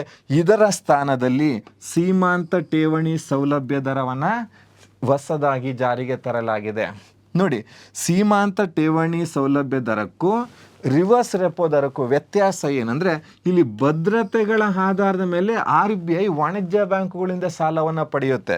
ಆದರೆ ಈ ಸೀಮಾಂತ ಠೇವಣಿ ಸೌಲಭ್ಯದಲ್ಲಿ ಯಾವುದೇ ಭದ್ರತೆಗಳಿಲ್ಲದೆ RBI ವಾಣಿಜ್ಯ ಬ್ಯಾಂಕುಗಳಿಂದ ಸಾಲವನ್ನು ಪಡೆಯುತ್ತೆ. ಅಂದರೆ ವಿತೌಟ್ ಕೊಲಾಟ್ರಲ್ ಅಂತ ಕರಿತೀವಿ. ಯಾವುದೇ ಭದ್ರತೆಗಳಿಲ್ಲದೆ ಸಾಲವನ್ನು ಪಡೆದ್ರೆ ಅವನ ಸೀಮಾಂತ ಠೇವಣಿ ಸೌಲಭ್ಯ ಅಂತ ಕರಿತೀವಿ. ಇದು ಹೊಸ ಸಾಧನ 2022ರಿಂದ RBI ಬಳಸ್ತಾ ಇದೆ. ಯಾವುದರ ಸ್ಥಾನದಲ್ಲಿ? ರೆಪೋ ದರದ ಸ್ಥಾನದಲ್ಲಿ. ರಿವರ್ಸ್ ರೆಪೋ ದರದ ಸ್ಥಾನದಲ್ಲಿ. ಹಾಗಾದರೆ ರಿವರ್ಸ್ ರೆಪೋ ದರ ಏನು ಸ್ಥಗಿತಗೊಳಿಸಿದೀವಲ್ವಾ, ಬರೀ 3.30ನಲ್ಲಿ ಅದು ಅಲ್ಲೇ ಇದೆ, ಅದನ್ನೇನು ಚೇಂಜಸ್ ಮಾಡ್ತಿಲ್ಲ, ಅಲ್ಲಿಗೆ ಬಿಟ್ಬಿಟ್ಟಿದ್ದೀವಿ, ಅದನ್ನು ಇವತ್ತು ನಾವು ಬಳಕೆ ಮಾಡ್ತಾ ಇಲ್ಲ. ಓಕೆ, ಇದಿಷ್ಟು ರಿವರ್ಸ್ ರೆಪೋ ದರ. ನೋಡಿ, RBI ವಾಣಿಜ್ಯ ಬ್ಯಾಂಕುಗಳಿಗೆ ನೀಡುವ ಸಾಲದ ಮೇಲೆ ವಿಧಿಸುವ ಬಡ್ಡಿಯ ದರ ರೆಪೋ ದರ ಆದರೆ, RBI ವಾಣಿಜ್ಯ ಬ್ಯಾಂಕುಗಳಿಂದ ಪಡೆಯುವ ಅಲ್ಪಾವಧಿಯ ಸಾಲದ ಮೇಲೆ ವಿಧಿಸುವಂತಹ ಬಡ್ಡಿಯ ದರ ಯಾವುದಾಗಿತ್ತು? ರಿವರ್ಸ್ ರೆಪೋ ದರ ಆಗಿತ್ತು. ಅದರ ಸ್ಥಾನದಲ್ಲಿ ಇವತ್ತು ಯಾವುದನ್ನು ತಂದಿದ್ದೀವಿ? ಸೀಮಾಂತ ಠೇವಣಿ ಸೌಲಭ್ಯವನ್ನು ತಂದಿದ್ದೀವಿ. ಓಕೆ, ಇನ್ನು ನೆಕ್ಸ್ಟ್ ಒನ್ನ ನಾವು ನೋಡೋದಾದರೆ ಸೀಮಾಂತ ಸ್ಥಾಯಿ ಸೌಲಭ್ಯ ಅಂತ ನಾವು ಕರಿತೀವಿ. ಇದನ್ನು MSF ಅಂತ ಕರಿತೀವಿ, ಮಾರ್ಜಿನಲ್ ಸ್ಟ್ಯಾಂಡಿಂಗ್ ಫೆಸಿಲಿಟಿ ದರ ಅಂತಲೂ ಕರಿತೀವಿ. ಸೀಮಾಂತ ಸ್ಥಾಯಿ ಸೌಲಭ್ಯ ದರ, ಮಾರ್ಜಿನಲ್ ಸ್ಟ್ಯಾಂಡಿಂಗ್ ಫೆಸಿಲಿಟಿ ರೇಟ್ ಅಂತ ನಾವು ಕರಿತೀವಿ. RBI ವಾಣಿಜ್ಯ ಬ್ಯಾಂಕುಗಳಿಗೆ ನೀಡುವ ಅತ್ಯಲ್ಪಾವಧಿಯ ಸಾಲದ ಮೇಲೆ, ಓವರ್ನೈಟ್ ಬಾರೋಯಿಂಗ್ಸ್ ಅಂತ ನಾವು ಕರಿತೀವಿ, ಅತ್ಯಲ್ಪಾವಧಿಯ ಸಾಲದ ಮೇಲೆ ವಿಧಿಸುವ ಬಡ್ಡಿಯ ದರವನ್ನು ಸೀಮಾಂತ ಸ್ಥಾಯಿ ಸೌಲಭ್ಯ ಅಂತ ನಾವು ಕರಿತೀವಿ. ಓಕೆ, ಅಂದರೆ SLRನ 1% ಪ್ರಮಾಣವನ್ನು ಇಲ್ಲಿ ಸೀಮಾಂತ ಸ್ಥಾಯಿ ಸೌಲಭ್ಯದ ಅಡಿನಲ್ಲಿ ವಾಣಿಜ್ಯ ಬ್ಯಾಂಕುಗಳು ಸಾಲವಾಗಿ ಪಡಿಬೋದು. ಎಲ್ಲಿಂದ? RBIಯಿಂದ. ಇದು ಸಹ ಕೊಲಾಟ್ರಲ್ ಲೋನ್ಸ್ ಅಂದರೆ ಭದ್ರತೆಗಳ ಆಧಾರದ ಮೇಲೇ ಪಡೆಯುವಂತಹ ಸಾಲ. ಯಾವುದು? ಸೀಮಾಂತ ಸ್ಥಾಯಿ ಸೌಲಭ್ಯವನ್ನು ವಾಣಿಜ್ಯ ಬ್ಯಾಂಕುಗಳ ಭದ್ರತೆಯ ಆಧಾರದ ಮೇಲೆ ಏನು ವಾಣಿಜ್ಯ ಬ್ಯಾಂಕುಗಳು ಸಾಲವನ್ನು ಪಡಿಬೋದು. ಎಲ್ಲಿಂದ ಸಾಲವನ್ನು ಪಡಿಬೋದು? RBIಯಿಂದ. ಇದು ಅತ್ಯಲ್ಪಾವಧಿಗೆ. ನೋಡಿ, ರೆಪೋ ದರ ಅಲ್ಪಾವಧಿಗಾದರೆ ರೆಪೋ ದರ ಅಲ್ಪಾವಧಿ, MSF ಅತ್ಯಲ್ಪಾವಧಿ, ಬ್ಯಾಂಕ್ ದರ ಆದರೆ ದೀರ್ಘಾವಧಿ ಆಗಿರುತ್ತೆ. ನೋಡಿ, 3 ಇಂಟ್ರೆಸ್ಟ್ ರೇಟ್ ಇರುತ್ತೆ: bank rate, repo rate and marginal standing facility rate ಅಂತ 3 ಇಂಟ್ರೆಸ್ಟ್ ರೇಟೇ. ಬ್ಯಾಂಕ್ ದರ ದೀರ್ಘಾವಧಿ ಆಗಿದ್ದರೆ, ರೆಪೋ ದರ ಅಲ್ಪಾವಧಿ, ಹಾಗೆಯೇ ಸೀಮಾಂತ ಸ್ಥಾಯಿ ಸೌಲಭ್ಯ ದರ ಅತ್ಯಲ್ಪಾವಧಿ ಆಗಿರುತ್ತೆ. ಓವರ್ನೈಟ್ ಬಾರೋಯಿಂಗ್ಸ್ ಅಂತೇಳಿ ನಾವು ಕರಿತೀವಿ. ಅದು ಆ ರೀತಿಯ ಸಾಲ ಸೌಲಭ್ಯವನ್ನು ಸೀಮಾಂತ ಸ್ಥಾಯಿ ಸೌಲಭ್ಯ ಅಂತ ಕರಿತೀವಿ. ಅದರ ಮೇಲೆ ವಿಧಿಸುವ ಬಡ್ಡಿಯ ದರವನ್ನು ಸೀಮಾಂತ ಸ್ಥಾಯಿ ಸೌಲಭ್ಯ ದರ ಅಂತ ಕರಿತೀವಿ. ಇದನ್ನು 2011 ಮತ್ತು 2012ರಿಂದ ಬಳಸ್ತಾ ಇದ್ದೀವಿ. ಇದು ಹಣಕಾಸು ನೀತಿಯ ಹೊಸ ಸಾಧನ. ಈ ಹಣಕಾಸು ನೀತಿಯ ಹೊಸ ಸಾಧನವನ್ನು 2011 ಮತ್ತು 2012ನೇ ಸಾಲಿನಿಂದ ಬಳಸ್ತಾ ಇದ್ದೀವಿ. ಓಕೆ, ಇದನ್ನು ದ್ರವ್ಯತ್ವದ ಹೊಂದಾಣಿಕಾ ಸೌಲಭ್ಯದ ಸಾಧನವಾಗಿದೆ. ಅಂದರೆ ಇದನ್ನು ಲಿಕ್ವಿಡಿಟಿ ಅಡ್ಜಸ್ಟ್ಮೆಂಟ್ ಫೆಸಿಲಿಟಿ ಅಂತ ಕರಿತೀವಿ. LAF, liquidity adjustment facility. It is using as an instrument of liquidity adjustment facility. ಅಂದರೆ ದ್ರವ್ಯತ್ವದ ಹೊಂದಾಣಿಕಾ ಸೌಲಭ್ಯದ ಒಂದು ಸಾಧನವಾಗಿ ಬಳಸ್ತಾ ಇದ್ದೀವಿ. ಯಾವುದನ್ನು? ಸೀಮಾಂತ ಸ್ಥಾಯಿ ಸೌಲಭ್ಯ ದರವನ್ನು. ಓಕೆ, ಈಗ ಪ್ರಸ್ತುತ ಎಷ್ಟಿದೆ ಅಂತಂದರೆ, ಇದು ರೆಪೋ ದರಕ್ಕಿಂತ 0.25 ಜಾಸ್ತಿ ಇರುತ್ತೆ. ರೆಪೋ ದರಕ್ಕಿಂತ ಇದು ಜಾಸ್ತಿ ಇರುತ್ತೆ. ಎಷ್ಟು ಜಾಸ್ತಿ ಇರುತ್ತೆ? 0.25 ಜಾಸ್ತಿ ಇರುತ್ತೆ. ಅಂದರೆ ಪ್ರಸ್ತುತ ಎಷ್ಟಿದೆ ಅಂದರೆ 6.75 ಇದೆ. ಯಾವುದು? ಸೀಮಾಂತ ಸ್ಥಾಯಿ ಸೌಲಭ್ಯ ಎಷ್ಟಿದೆ? 6.75. ನೋಡಿ, ರೆಪೋ ದರ ಎಷ್ಟಿತ್ತು? 6.50 ಇತ್ತು. ಹಾಗಾದರೆ ಸೀಮಾಂತ ಸ್ಥಾಯಿ ಸೌಲಭ್ಯ ಎಷ್ಟಿದೆ? 6.75. ರೆಪೋ ರೇಟ್ಗಿಂತ 0.25% ಏನಿರುತ್ತೆ? ಜಾಸ್ತಿ ಇರುತ್ತೆ. ನಾನು ಹೇಳಿದೆ ಬ್ಯಾಂಕ್ ರೇಟ್ ಎಷ್ಟಿತ್ತು? 6.75. ನೋಡಿ, ಬ್ಯಾಂಕ್ ರೇಟು ಮತ್ತು ಸೀಮಾಂತ ಸ್ಥಾಯಿ ಸೌಲಭ್ಯ ದರ ಇವೆರಡು ಏನಾಗಿರ್ತವೆ? ಒಂದೇ ಇರ್ತವೆ, ಸಮ ಆಗಿರ್ತವೆ. ಇವೆರಡೂ ಸಹ ರೆಪೋ ರೇಟ್ಗಿಂತ 0.25 ಏನಾಗಿರ್ತವೆ? ಜಾಸ್ತಿ ಇರುತ್ತೆ. ಹಾಗಾದರೆ ಪ್ರಸ್ತುತ ಎಷ್ಟಿದೆ? 6.75. This about marginal standing facility ಅಂತ ಕರಿತೀವಿ. ಇನ್ನು ನೆಕ್ಸ್ಟ್ ಒನ್ ನಾವು ನೋಡೋಣ. ಯಾವುದು ನೆಕ್ಸ್ಟ್ ಒನ್ ಅಂತಂದರೆ ಸೀಮಾಂತ ಠೇವಣಿ ಸೌಲಭ್ಯ ದರ. ನಾನು ನಿಮ್ಗೆ ಆಲ್ರೆಡಿ ಹೇಳಿದೆ, ಇದನ್ನು ರಿವರ್ಸ್ ರೆಪೋ ದರಕ್ಕೆ ಬದಲಾಗಿ ಜಾರಿಗೆ ತಂದಿರುವಂತಹ ಹೊಸ ಸಾಧನ. ಯಾವುದಕ್ಕೆ ಬದಲಾಗಿ? ರಿವರ್ಸ್ ರೆಪೋ ದರಕ್ಕೆ ಬದಲಾಗಿ ಜಾರಿಗೆ ತಂದಿರುವಂತಹ ಒಂದು ಹೊಸ ಸಾಧನ ಯಾವುದಂದರೆ ಸೀಮಾಂತ ಠೇವಣಿ ಸೌಲಭ್ಯ ದರ. ಯಾವಾಗಿಂದ ಇದನ್ನು ಜಾರಿಗೆ ತಂದಿರೋದು ಅಂದರೆ 2022ರಿಂದ ಜಾರಿಗೆ ತಂದಿರೋದು. ಹಾಗಾದರೆ ರಿವರ್ಸ್ ರೆಪೋಗೂ ಇದಕ್ಕೂ ಇರುವ ವ್ಯತ್ಯಾಸ ಏನಂದರೆ ಭಾರತೀಯ ರಿಸರ್ವ್ ಬ್ಯಾಂಕ್ ಯಾವುದೇ ಭದ್ರತೆಗಳನ್ನು ನೀಡದೆ, ಆದರೆ ರಿವರ್ಸ್ ರೆಪೋದಲ್ಲಿ ಏನಿತ್ತು? ಭದ್ರತೆಗಳ ಆಧಾರದ ಮೇಲೆ ಅಂತ ಇತ್ತು. ಆದರೆ ಇಲ್ಲಿ ಯಾವುದೇ ಭದ್ರತೆಗಳನ್ನು ನೀಡದೆ ವಾಣಿಜ್ಯ ಬ್ಯಾಂಕುಗಳಿಂದ ಪಡೆಯುವ ಸಾಲ ಸೌಲಭ್ಯದ ಮೇಲೆ ವಿಧಿಸುವ ಬಡ್ಡಿಯ ದರವನ್ನು ಸೀಮಾಂತ ಠೇವಣಿ ಸೌಲಭ್ಯ ದರ ಅಂತ ನಾವು ಕರಿತೀವಿ. ನೋಡಿ, ರಿವರ್ಸ್ ರೆಪೋಗೂ ರಿವರ್ಸ್ ರೆಪೋವನ್ನು ಸ್ಥಗಿತಗೊಳಿಸಿ ಅದರ ಸ್ಥಾನದಲ್ಲಿ ಇದನ್ನು ಜಾರಿಗೆ ತಂದಿದ್ದೀವಿ. ಅಲ್ಲಿಗೂ ಇಲ್ಲಿಗೂ ಇರುವಂಥ ವ್ಯತ್ಯಾಸ ಅಂದರೆ ರಿವರ್ಸ್ ರೆಪೋದಲ್ಲಿ with collateral security, with collateral security ಅಂತ ಕರಿತೀವಿ. ಭದ್ರತೆಗಳ ಆಧಾರದ ಮೇಲೆ ಸಾಲವನ್ನು ಪಡೀತಾ ಇತ್ತು RBI. ಆದರೆ ಇಲ್ಲಿ ಯಾವುದೇ ಭದ್ರತೆಗಳನ್ನು ನೀಡದೆ ವಾಣಿಜ್ಯ ಬ್ಯಾಂಕುಗಳಿಂದ ಸಾಲವನ್ನು ಪಡೀತಾ ಯಾರು? RBI. ಅದರ ಮೇಲೆ ವಿಧಿಸುವ ಬಡ್ಡಿಯ ದರವನ್ನು ನಾವೇನಂತ ಕರಿತೀವಿ? ಸೀಮಾಂತ ಠೇವಣಿ ಸೌಲಭ್ಯ ದರ ಅಂತ ಕರಿತೀವಿ. ಇದನ್ನು ಯಾವಾಗಲಿಂದ ಜಾರಿಗೆ ತಂದಿದ್ದೀವಿ? 2022ರಿಂದ. ಅಂದರೆ 2022ರಲ್ಲಿ ರಿವರ್ಸ್ ರೆಪೋ ದರವನ್ನು ಸ್ಥಗಿತಗೊಳಿಸಿದ್ದೀವಿ.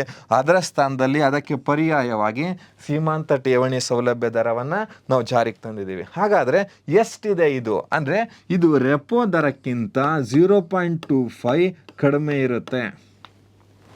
ರೆಪೋ ದರಕ್ಕಿಂತ 0.25 ಏನಾಗಿರುತ್ತೆ?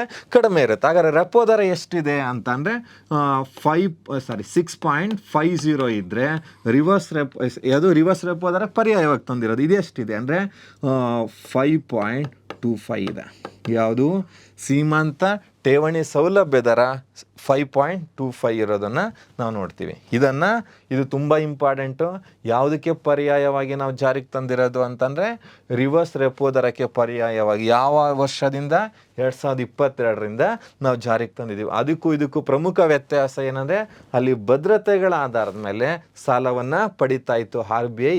ಇಲ್ಲಿ ಯಾವುದೇ ಭದ್ರತೆಗಳಿಲ್ಲದೆ ಸಾಲವನ್ನು ಪಡೆಯುತ್ತೆ. ಎಷ್ಟಿದೆ ಪ್ರಸ್ತುತ ಅಂದರೆ 6.25 ಇದೆ. ರೆಪೋ ದರ ಎಷ್ಟಿದೆ? 6.50 ಇದೆ. ರೆಪೋ ದರಕ್ಕಿಂತ 0.25 ಏನಾಗಿರುತ್ತೆ? ಕಡಿಮೆ ಇರುತ್ತೆ. ಎಷ್ಟಿದೆ ಪ್ರಸ್ತುತ ಅಂದರೆ 6.25 ಇರೋದನ್ನು ನಾವು ನೋಡ್ತೀವಿ. ಓಕೆ, ಇದಿಷ್ಟು ಸೀಮಾಂತ ಠೇವಣಿ ಸೌಲಭ್ಯ ದರ ಅಂತ ನಾವು ಕರಿತೀವಿ.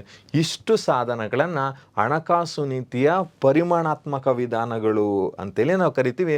ಇವು ವಾಣಿಜ್ಯ ಬ್ಯಾಂಕುಗಳ ಸಾಲವನ್ನು ನಿಯಂತ್ರಿಸುವ ಅತ್ಯಂತ ಪರಿಣಾಮಕಾರಿಯಾದಂತಹ ವಿಧಾನಗಳಾಗಿವೆ ಅಂತ ಹೇಳ್ಬಿಟ್ಟು ನಾವು ನೋಡ್ತೀವಿ.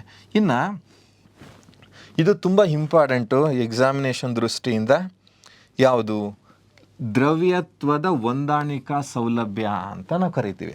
ಅಂದರೆ liquidity adjustment facility. Last KS ಪ್ರಿಲಿಮ್ಸಲ್ಲಿ ಕೇಳಿದ್ದು LAF ಅಂತ ಕರೆದಿದ್ರು. ಲಿಕ್ವಿಡಿಟಿ ಅಡ್ಜಸ್ಟ್ಮೆಂಟ್ ಫೆಸಿಲಿಟಿ ಅಂತ ಕರಿತೀವಿ. ಅಂದರೆ ದ್ರವ್ಯತ್ವದ ಹೊಂದಾಣಿಕಾ ಸೌಲಭ್ಯ. ಇದನ್ನು ಯಾವ ಇಯರಿಂದ ನಾವು ಜಾರಿಗೆ ತಂದ್ವಿ? 2000. Liquidity adjustment facility concept was introduce in year 2000. ಅಂದರೆ 2000ರಿಂದ ಇದನ್ನು ಜಾರಿಗೆ ತಂದ್ವಿ. ಹಾಗಾದರೆ ಇಲ್ಲಿ ಯಾವುದನ್ನು ಇದರ ಅಂದರೆ ಲಿಕ್ವಿಡಿಟಿ ಅಡ್ಜಸ್ಟ್ಮೆಂಟ್ ಫೆಸಿಲಿಟಿ ಅಂದರೆ ಏನಂದರೆ ಈ ದ್ರವ್ಯತ್ವವನ್ನು ಹೊಂದಾಣಿಕೆ ಮಾಡೋದು. ಯಾರ ನಡುವೆ? RBI ಮತ್ತು ಬ್ಯಾಂಕುಗಳ ನಡುವೆ ಆ ದ್ರವ್ಯತ್ವ ಅಂದರೆ ನಗದಿನ ಪ್ರಮಾಣವನ್ನು ಹೊಂದಾಣಿಕೆ ಮಾಡುವಂತಹ ಸೌಲಭ್ಯ. ಯಾವುದು? Liquidity adjustment facility. ಇದರಲ್ಲಿ ಅಂದರೆ ಲಿಕ್ವಿಡಿಟಿ ಅಡ್ಜಸ್ಟ್ಮೆಂಟ್ ಫೆಸಿಲಿಟಿನಲ್ಲಿ ಯಾವುಗಳನ್ನು ಸಾಧನವಾಗಿ ಬಳಸ್ತಾ ಇದ್ದೀವಿ ಅಂದರೆ ನೋಡಿ, ರೆಪೋ ದರ, ಸೀಮಾಂತ ಸ್ಥಾಯಿ ಸೌಲಭ್ಯ ಅಂದರೆ ರೆಪೋ ರೇಟ್, ಇಲ್ಲಿ ಹೇಳಿದ್ನಲ್ಲ MSF marginal standing facility rate, ಹಾಗೆಯೇ ಸೀಮಾಂತ ಠೇವಣಿ ಸೌಲಭ್ಯ ಮಾರ್ಜಿನಲ್ ಡೆಪಾಸಿಟ್ ಫೆಸಿಲಿಟಿ ರೇಟ್ ಅಂತ ಕರಿತೀವಿ. ಇವು ಮೂರನ್ನು ಏನಂತ ನೋಡಿ, ಬ್ಯಾಂಕ್ ದರ ಇಲ್ಲಿ ಬರಲ್ಲ, ಇಲ್ಲಿ ಬ್ಯಾಂಕ್ ದರವನ್ನು ಪರಿಗಣಿಸಲ್ಲ. ರೆಪೋ ದರ, ಸೀಮಾಂತ ಸ್ಥಾಯಿ ಸೌಲಭ್ಯ, ಹಿಂದೆ ರಿವರ್ಸ್ ರೆಪೋ ಇತ್ತು, ರಿವರ್ಸ್ ರೆಪೋಗೆ ಬದಲಾಗಿ ಯಾವುದು ಬಂದಿದೆ, ಸೀಮಾಂತ ಠೇವಣಿ ಸೌಲಭ್ಯ ದರ. ಇವು ಮೂರನ್ನು ಈ ದ್ರವ್ಯತ್ವದ ಹೊಂದಾಣಿಕಾ ಸೌಲಭ್ಯದ ಸಾಧನಗಳು ಅಂತೇಳಿ ನಾವು ಕರಿತೀವಿ. ಹಾಗೆ ಇಲ್ಲಿ ಇನ್ನೊಂದು RBI ಇಂಟ್ರೊಡ್ಯೂಸ್ ಮಾಡಿರೋಂಥ ಮತ್ತೊಂದು ಕಾನ್ಸೆಪ್ಟ್ ಏನಂದ್ರೆ ದ್ರವ್ಯತ್ವದ ಹೊಂದಾಣಿಕಾ ಸೌಲಭ್ಯ ಕಾರಿಡಾರ್ ಅಂತ ಕರೀತಾರೆ. ಈ ದ್ರವ್ಯತ್ವ ಹೊಂದಾಣಿಕಾ ಸೌಲಭ್ಯ ಕಾರಿಡಾರ್ನಲ್ಲಿ ಅಂದರೆ ಲಿಕ್ವಿಡಿಟಿ ಅಡ್ಜಸ್ಟ್ಮೆಂಟ್ ಫೆಸಿಲಿಟಿ ಕಾರಿಡಾರ್ ಅಂತ ಕರಿತೀವಿ. ಇಲ್ಲಿ ಈ ಕಾರಿಡಾರ್ನಲ್ಲಿ ಅಂದರೆ ನಾನು ಆಲ್ರೆಡಿ ಹೇಳಿದೆ, ಮೂರನ್ನ ಹೇಳಿದೆ. ಈ ಕಾರಿಡಾರಲ್ಲಿ ಅಪ್ಪರ್ ಲಿಮಿಟ್ ಅಂತ ಇದೆ, ಲೋಯರ್ ಲಿಮಿಟ್ ಅಂತ ಇದೆ. ಅಂದರೆ ಗರಿಷ್ಠ ಮಿತಿ ಮತ್ತು ಕನಿಷ್ಠ ಮಿತಿ, ಈ ಥರ ಗರಿಷ್ಠ ಮಿತಿ ಅಂದರೆ ಇದನ್ನು ಗರಿಷ್ಠ ಅಂತ ಕರೆದ್ರೆ, ಇದನ್ನು ಕನಿಷ್ಠ ಅಂತ ಕರಿತೀವಿ. ಈ ಲಿಕ್ವಿಡಿಟಿ ಅಡ್ಜಸ್ಟ್ಮೆಂಟ್ ಫೆಸಿಲಿಟಿ ಕಾರಿಡಾರ್ನಲ್ಲಿ ಗರಿಷ್ಠ ಮಿತಿಯಾಗಿ ಯಾವುದನ್ನು ಬಳಸ್ತೀವಿ, ಸೀಮಾಂತ ಸ್ಥಾಯಿ ಸೌಲಭ್ಯ ದರವನ್ನು ಗರಿಷ್ಠ ಮಿತಿ ಆಗಿದ್ದರೆ, ಕನಿಷ್ಠ ಮಿತಿ ಯಾವುದಾಗಿರುತ್ತೆ, ಸೀಮಾಂತ ಠೇವಣಿ ಸೌಲಭ್ಯ ದರ ಅಥವಾ ಹಿಂದೆ ಇದ್ದಂಥ ರಿವರ್ಸ್ ರೆಪೋ ದರ ಕನಿಷ್ಠ ಮಿತಿ ಆಗಿತ್ತು. ಇದರಲ್ಲಿ ಮಿಡಲ್ ಲೆವೆಲ್, ಮಧ್ಯದ ಹಂತದಲ್ಲಿ ಯಾವುದು ಬರುತ್ತೆ, ರೆಪೋ ದರ ಬರುತ್ತೆ. ನಿಮಗೆ ಉದಾಹರಣೆ ಹೇಳೋದಾದರೆ, ಇವತ್ತು 6.50 ಯಾವುದಿದೆ, ರೆಪೋ ಇದೆ.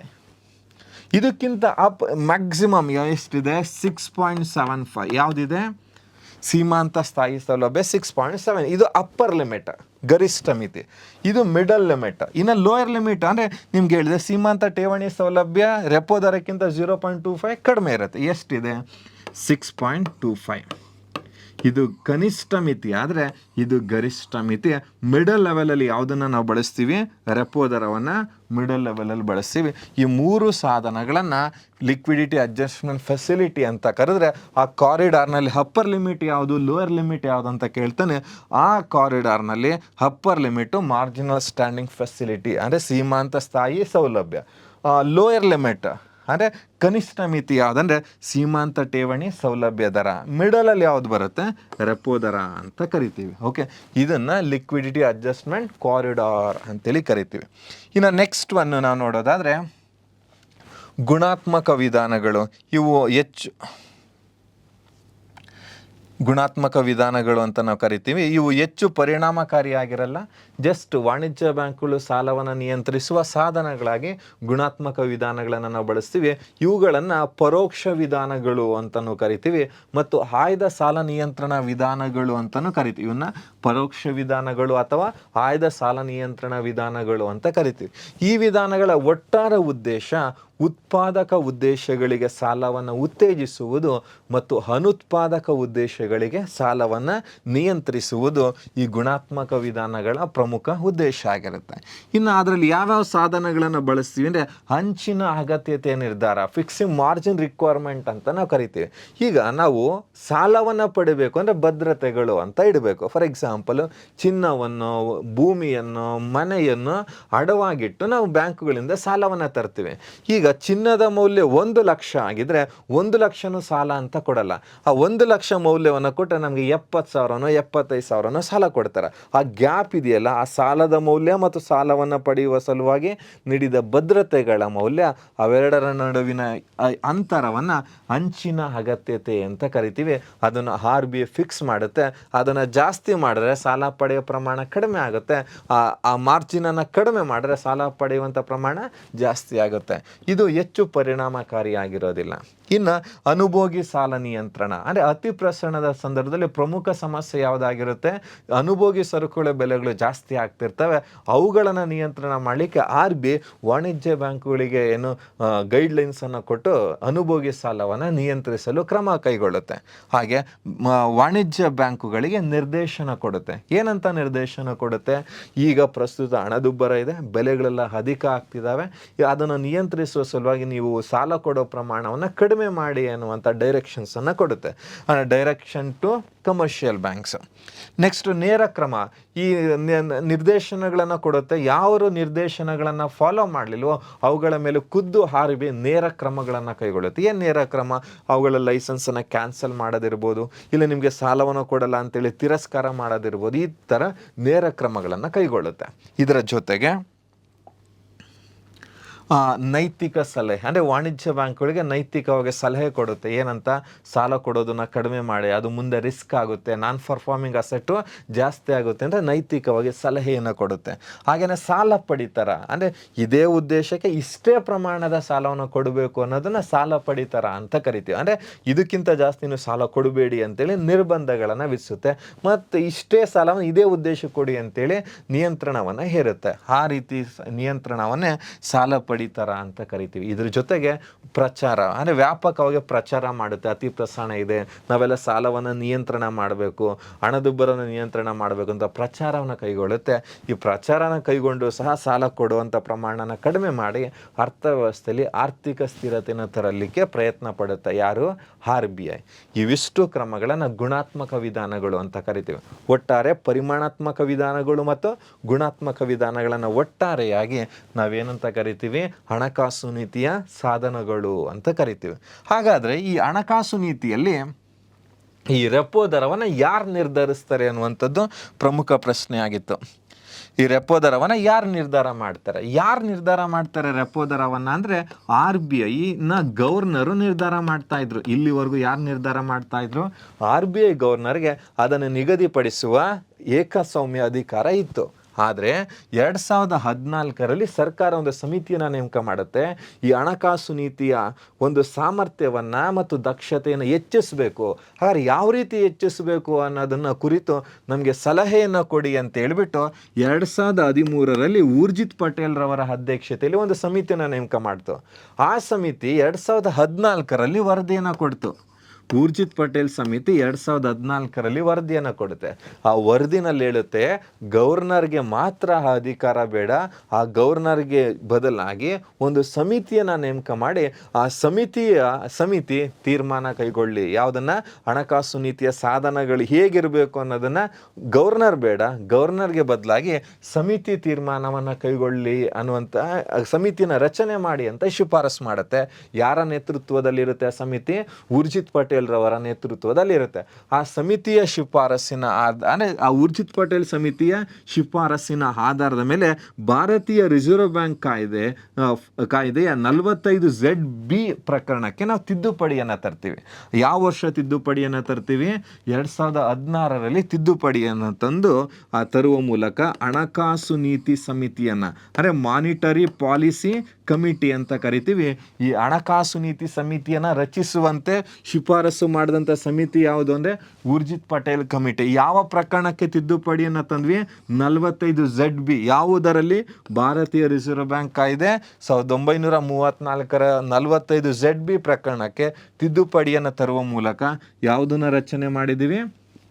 ಹಣಕಾಸು ನೀತಿ ಸಮಿತಿಯನ್ನು ರಚನೆ ಮಾಡಿದ್ದೀವಿ. ಈ ಹಣಕಾಸು ನೀತಿ ಸಮಿತಿ 6 ಜನರಿಂದ ಕೂಡಿರುವಂತಹ ಸಮಿತಿ ಆಗಿರುತ್ತೆ. ಈ 6 ಜನರಲ್ಲಿ RBIನಿಂದ 3 ಜನ ಆಯ್ಕೆ ಆದರೆ ಇನ್ನು 3 ಜನರನ್ನು ಸರ್ಕಾರ ನಾಮನಿರ್ದೇಶನ ಮಾಡುತ್ತೆ ಅಥವಾ ನೇಮಕ ಮಾಡುತ್ತೆ. ಒಟ್ಟಾರೆ 6 ಜನರಿಂದ ಕೂಡಿರುವಂತಹ ಒಂದು ಸಮಿತಿಯನ್ನು ಹಣಕಾಸು ನೀತಿ ಸಮಿತಿ, ಮಾನಿಟರಿ ಪಾಲಿಸಿ ಕಮಿಟಿ ಅಂತ ಕರಿತೀವಿ. ಇದು ಹಣಕಾಸು ನೀತಿಯಲ್ಲಿ ಬರುವಂಥ ರೆಪೋ ದರ, ರಿವರ್ಸ್ ರೆಪೋ ದರ, ಬ್ಯಾಂಕ್ ದರ, ಇವೆಲ್ಲ ದರಗಳನ್ನು ನಿರ್ಧರಿಸುತ್ತೆ. ಮತ್ತು ಹಣದುಬ್ಬರ ಎಷ್ಟಿದೆ, ಹೇಗೆ ನಿಯಂತ್ರಣ ಮಾಡಬೇಕು ಅನ್ನುವಂಥ ಎಲ್ಲ ಕ್ರಮಗಳನ್ನು ಯಾರು ಕೈಗೊಳ್ಳುತ್ತಾರೆ? ಹಣಕಾಸು ನೀತಿ ಸಮಿತಿ ಕೈಗೊಳ್ಳುತ್ತೆ. ಇದು 6 ಜನರಿಂದ ಕೂಡಿರುತ್ತೆ. ಇದರ ಅಧ್ಯಕ್ಷರು ಯಾರಾಗಿರ್ತಾರೆ ಅಂದರೆ ರಿಸರ್ವ್ ಬ್ಯಾಂಕಿನ ಗವರ್ನರೇ ಇದರ ಅಧ್ಯಕ್ಷರಾಗಿರ್ತಾರೆ. ಓಕೆ, ಈ ಸಮಿತಿಯ ಅಧ್ಯಕ್ಷರು ಯಾರಾಗಿರ್ತಾರೆ? ರಿಸರ್ವ್ ಬ್ಯಾಂಕಿನ ಗವರ್ನರ್ ಇದರ ಅಧ್ಯಕ್ಷರಾಗಿರ್ತಾರೆ. ಓಕೆ, ಇನ್ನು ಇವಾಗ ಪ್ರಸ್ತುತ ಈ ಸಮಿತಿಯನ್ನು ನಾವು ನೋಡೋದಾದ್ರೆ, ಈ ಸಮಿತಿಯಲ್ಲಿ ಹಣಕಾಸು ನೀತಿ ಸಮಿತಿಯಲ್ಲಿ ಅಧ್ಯಕ್ಷರು ಶಕ್ತಿಕಾಂತ್ ದಾಸ್, ಪ್ರಸ್ತುತ RBI ಗವರ್ನರು ಅಧ್ಯಕ್ಷರು ಇದ್ದಾರೆ. ಸದಸ್ಯರಾಗಿ ಇವರು 3 ಜನ ಇದ್ದಾರಲ್ಲ, ಈ 3 ಜನರು ಯಾರಿಂದ ನೇಮಕ ಆಗಿರ್ತಾರೆ? ಅಂದರೆ ಯಾರಿಂದ ಪ್ರತಿನಿಧಿಸ್ತಾರೆ? RBIಯಿಂದ ಪ್ರತಿನಿಧಿಸ್ತಾರೆ. ಇನ್ನು ಈ 3 ಜನರು ಯಾರಿಂದ ನೇಮಕ ಆಗಿದ್ದಾರೆ? ಸರ್ಕಾರದಿಂದ ನೇಮಕ ಆಗಿದ್ದಾರೆ. ಆದರೆ ಸರ್ಕಾರ ಈ 3 ಜನರನ್ನು ನೇಮಕ ಮಾಡಿದೆ. 3 ಜನ RBIನ ಪ್ರತಿನಿಧಿಸಿದ್ರೆ ಇನ್ನು 3 ಜನ ಸರ್ಕಾರದ ಪ್ರತಿನಿಧಿಗಳಾಗಿರ್ತಾರೆ. ಈ 6 ಜನರ ನೇತೃತ್ವದ ಸಮಿತಿ ಹಣಕಾಸು ನೀತಿಯನ್ನು ನಿರ್ಧರಿಸುತ್ತೆ ಮತ್ತು ಹಣಕಾಸು ನೀತಿಯನ್ನು ಪರಿಶೀಲನೆ ಮಾಡಿ ಪರಿಷ್ಕರಿಸುವಂತಹ ಅಧಿಕಾರ ಯಾರಿಗಿದೆ? ಹಣಕಾಸು ನೀತಿ ಸಮಿತಿಗಿದೆ. ಇದನ್ನು ನೇಮಕ ಮಾಡ್ತಿರೋದು 2016ರಿಂದ. ಇದಕ್ಕಿಂತ ಮುಂಚೆ ಹಣಕಾಸು ನೀತಿ ಸಮಿತಿ ಇರಲಿಲ್ಲ. ಆಗ RBI ಗವರ್ನರ್ಗೆ ಹೆಚ್ಚಿನ ಅಧಿಕಾರ ಇತ್ತು. ಇದನ್ನು ರಚಿಸುವಂಥ ಶಿಫಾರಸು ಮಾಡಿದಂಥ ಸಮಿತಿ ಯಾವುದಂದರೆ ಊರ್ಜಿತ್ ಪಟೇಲ್ ಸಮಿತಿ ಅಂತ ಹೇಳ್ಬಿಟ್ಟು. ಓಕೆ, ನೆಕ್ಸ್ಟು ನಾವು ನೋಡೋಂಥದ್ದು ಈ ಭಾರತದಲ್ಲಿ ಹಣದುಬ್ಬರದ ಗುರಿ ನಿರ್ಧಾರ. ಈ ಹಣದುಬ್ಬರ ಎಷ್ಟಿರಬೇಕು, ಯಾವುದು ಎಲ್ದಿ ರೇಂಜ್, ಅಂದರೆ ಆರೋಗ್ಯಪೂರ್ಣವಾಗಿರ್ಬೇಕಂದ್ರೆ ಎಷ್ಟು ಎಲ್ದಿ ಲೆವೆಲ್ ಅಂತ ಯಾರು ನಿರ್ಧಾರ ಮಾಡ್ತಾರೆ ಅಂತ ನಾವು ನೋಡಬೇಕು. ಇಲ್ಲಿ ಪ್ರಮುಖವಾಗಿ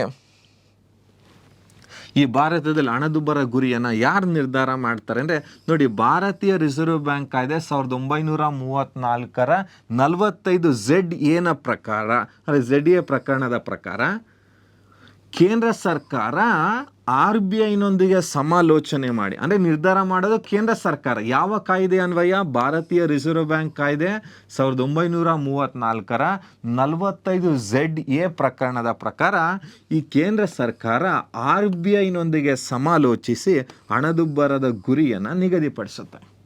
ಇಷ್ಟಿರ್ಬೇಕು ಹಣದುಬ್ಬರ, ಅದಕ್ಕಿಂತ ಜಾಸ್ತಿನೂ ಆಗಬಾರ್ದು ಕಡಿಮೆನೂ ಆಗಬಾರ್ದು ಅಂತ ಒಂದು ಲಿಮಿಟ್ ಇದೆಯಲ್ಲ, ಆ ಲಿಮಿಟನ್ನು ಯಾರು ನಿರ್ಧಾರ ಮಾಡ್ತಾರೆ? ಕೇಂದ್ರ ಸರ್ಕಾರ ನಿರ್ಧಾರ ಮಾಡುತ್ತೆ. ಸ್ವಂತ ನಿರ್ಧಾರ ಮಾಡಲ್ಲ, ಯಾರೊಂದಿಗೆ ಸಮಾಲೋಚನೆ ಮಾಡಿ? RBIನೊಂದಿಗೆ ಸಮಾಲೋಚಿಸಿ ಕೇಂದ್ರ ಸರ್ಕಾರ ಅದನ್ನು ನಿಗದಿಪಡಿಸುತ್ತೆ. ಯಾವುದರ ಪ್ರಕಾರ ಅಂದರೆ ಭಾರತೀಯ ರಿಸರ್ವ್ ಬ್ಯಾಂಕ್ ಕಾಯ್ದೆ 1934ರ 45 ZA ಪ್ರಕರಣದ ಅನ್ವಯ ಕೇಂದ್ರ ಸರ್ಕಾರ RBIನೊಂದಿಗೆ ಸಮಾಲೋಚಿಸಿ ಆ ಹಣದುಬ್ಬರ ಗುರಿಯನ್ನು ನಿಗದಿಪಡಿಸುತ್ತೆ. ಹಾಗಾದರೆ ಹಣದುಬ್ಬರದ ಗುರಿಯನ್ನು ಎಷ್ಟು ವರ್ಷಗಳಿಗೊಮ್ಮೆ ಪರಿಷ್ಕರಿಸಲಾಗುತ್ತೆ ಅಂದರೆ 5 ವರ್ಷಗಳಿಗೊಮ್ಮೆ ಇದನ್ನು ಪರಿಷ್ಕರಿಸಲಾಗುತ್ತೆ. ಇದನ್ನು ಅಂದರೆ 2014ಕ್ಕಿಂತ ಮುಂಚೆ WPIನ ಆಧಾರದ ಮೇಲೆ ನಿರ್ಧಾರ ಮಾಡಿ ಈ ಗುರಿಯನ್ನು ನಿಗದಿಪಡಿಸಲಿಕ್ಕೆ ಹಣದುಬ್ಬರ ದರವನ್ನು ಯಾವುದರ ಆಧಾರದ ಮೇಲೆ ತಗೊಳ್ತಾ ಇದ್ವಿ ಅಂದರೆ WPI ಹೋಲ್ಸೇಲ್ ಪ್ರೈಸ್ ಇಂಡೆಕ್ಸ್, ಸಗಟು ಬೆಲೆ ಸೂಚ್ಯಂಕದ ಆಧಾರದ ಮೇಲೆ ನಾವು ಬಳಸ್ತಾ ಇದ್ವಿ. ಆದರೆ ಪ್ರಸ್ತುತ ಯಾವುದರ ಆಧಾರದ ಮೇಲೆ ನಿಗದಿಪಡಿಸಲಾಗುತ್ತೆ ಅಥವಾ ಮಾಪನ ಮಾಡಲಾಗ್ತಿದೆ ಅಂದರೆ CPI ಕನ್ಸ್ಯೂಮರ್ ಪ್ರೈಸ್ ಇಂಡೆಕ್ಸ್, ಗ್ರಾಹಕ ಬೆಲೆ ಸೂಚ್ಯಂಕ. ಅಂದರೆ CPIಗೆ ಬದಲಾಗಿ ನಾವು ಯಾವುದನ್ನು WPIಗೆ ಬದಲಾಗಿ ಯಾವುದನ್ನು ಬಳಸ್ತಾ ಇದ್ದೀವಿ? CPI. ಇದನ್ನು ಬಳಸುವಂಥ ಶಿಫಾರಸು ಮಾಡಿದ ಸಮಿತಿ ಯಾವುದು ಅಂತ ಕೇಳಿದ್ರು, ಅಗೇನ್ ಊರ್ಜಿತ್ ಪಟೇಲ್ ಸಮಿತಿ WPIಗೆ ಬದಲಾಗಿ CPIಯನ್ನು ಬಳಸುವಂಥ ಶಿಫಾರಸು ಮಾಡ್ತು. ಆ ಹಿನ್ನೆಲೆಯಲ್ಲಿ ಪ್ರಸ್ತುತ ಹಣದುಬ್ಬರದ ಗುರಿಯನ್ನು ನಿಗದಿಪಡಿಸಲಿಕ್ಕೆ ಮತ್ತು ಮಾಪನ ಮಾಡಲಿಕ್ಕೆ ಯಾವುದನ್ನು ಬಳಸ್ತಾ ಇದ್ದೀವಿ? CPIಯನ್ನು ಬಳಸ್ತಾ ಇದ್ದೀವಿ. ನಾನು ಹೇಳಿದೆ ಕೇಂದ್ರ ಸರ್ಕಾರವು RBIನೊಂದಿಗೆ ಸಮಾಲೋಚಿಸಿ ಹಣದುಬ್ಬರ ದರವನ್ನು ನಿಗದಿಪಡಿಸುತ್ತೆ. ಓಕೆ, ಇದನ್ನು ಅಂದರೆ ಎಷ್ಟು ವರ್ಷಗಳಿಗೊಮ್ಮೆ ಪರಿಷ್ಕರಿಸಲಾಗುತ್ತೆ? 5 ವರ್ಷಗಳಿಗೊಮ್ಮೆ ಪರಿಷ್ಕರಿಸಲಾಗುತ್ತೆ. ಹಾಗಾದರೆ ಯಾವುದರ ಆಧಾರದ ಮೇಲೆ ನಿರ್ಧಾರ ಮಾಡಲಾಗುತ್ತೆ? CPI ಆಧಾರದ ಮೇಲೆ ನಿರ್ಧರಿಸಲಾಗುತ್ತೆ. ಓಕೆ, ಹಾಗಾದರೆ ಎಷ್ಟಿದೆ ನಮ್ಮಲ್ಲಿ ಪ್ರೆಸೆಂಟು? ಈ 2016ರಲ್ಲಿ ಸರ್ಕಾರ ಹೊಸ ಅಧಿಸೂಚನೆಯನ್ನು ಹೊರಡಿಸುತ್ತೆ. ಆ ಅಧಿಸೂಚನೆಯ ಪ್ರಕಾರ CPI ಆಧಾರಿತ ಹಣದುಬ್ಬರದ ಗುರಿ ಎಷ್ಟು ಅಂತಂದರೆ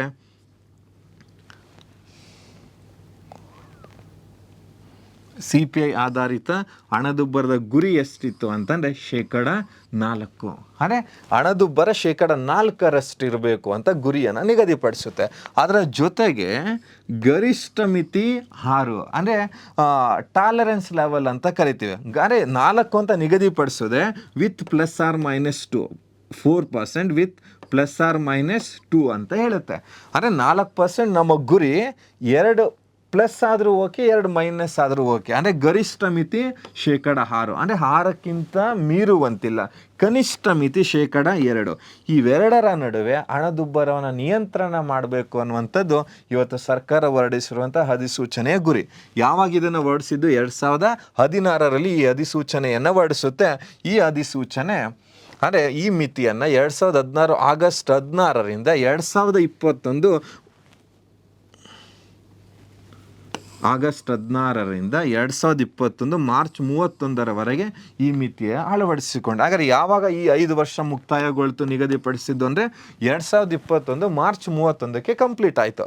ಆ ನಂತರ 2021 ಮಾರ್ಚ್ 31 ಸರ್ಕಾರ ಇನ್ನೊಂದು ಅಧಿಸೂಚನೆಯನ್ನು ಹೊರಡಿಸಿ ಇದೇ ಮಿತಿಯನ್ನು ಮುಂದಿನ 5 ವರ್ಷಗಳಿಗೆ ಅಂದರೆ ಎಲ್ಲಿವರೆಗೂ ಅಂದರೆ ಮಾರ್ಚ್ 31, 2026ರವರೆಗೂ ಇದೇ ಮಿತಿಯನ್ನು ಮುಂದುವರೆಸಲಾಗಿದೆ. ಅಂದರೆ 5 ವರ್ಷಗಳಿಗೊಮ್ಮೆ ಪರಿಷ್ಕರಿಸ್ತೀವಿ. ಈ 5 ವರ್ಷಗಳಿಗೊಮ್ಮೆ ಪರಿಷ್ಕರಿಸುವಂಥದ್ದು 2016ರಲ್ಲಿ ಪರಿಷ್ಕರಿಸಿದ್ವಿ, 2021ರಲ್ಲಿ ಪರಿಷ್ಕರಿಸಿದ್ವಿ. ಆ ಮಿತಿಯನ್ನು ಏನು ಚೇಂಜ್ ಆಗಲಿಲ್ಲ. ಅಂದರೆ ಇದೇ ಮಿತಿಯನ್ನು ಮುಂದಿನ 5 ವರ್ಷಗಳ ಕಾಲ ಮುಂದುವರಿಯುತ್ತೆ. ಎಲ್ಲಿವರೆಗೂ ಮುಂದುವರಿಯುತ್ತೆ? 2016ರವರೆಗೂ ಈ ಒಂದು ಮಿತಿ ಮುಂದುವರಿಯುತ್ತೆ. ಇದನ್ನು ಯಾವುದರ ಆಧಾರದ ಮೇಲೆ ಮಾಪನ ಮಾಡ್ತೀವಿ? ಗ್ರಾಹಕ ಬೆಲೆ ಸೂಚ್ಯಂಕ CPI ಆಧಾರದ ಮೇಲೆ ಮಾಪನವನ್ನು ಮಾಡ್ತೀವಿ. ಓಕೆ, ಇದಿಷ್ಟು ಹಣಕಾಸು ನೀತಿ ಅಂದ್ರೇನು, ಹಣಕಾಸು ನೀತಿಯ ಸಾಧನಗಳು, ಹಣಕಾಸು ನೀತಿಯ ಸಾಧನಗಳಲ್ಲಿ ಬರುವಂಥ ಗುಣಾತ್ಮಕ ವಿಧಾನಗಳು ಮತ್ತು ಪರಿಮಾಣಾತ್ಮಕ ವಿಧಾನಗಳು ಮತ್ತು ಹಣಕಾಸು ನೀತಿ ಜೊತೆಗೆ ಭಾರತದಲ್ಲಿ ಹಣದುಬ್ಬರವಾದ ಮಿತಿ ಯಾರು ನಿರ್ಧಾರ ಮಾಡ್ತಾರೆ, ಎಷ್ಟಿದೆ ಅಂತ ಹೇಳ್ಬಿಟ್ಟು. ಇದಿಷ್ಟು ಹಣಕಾಸು ನೀತಿ. ಎಲ್ಲರಿಗೂ ಧನ್ಯವಾದಗಳು. Thank you.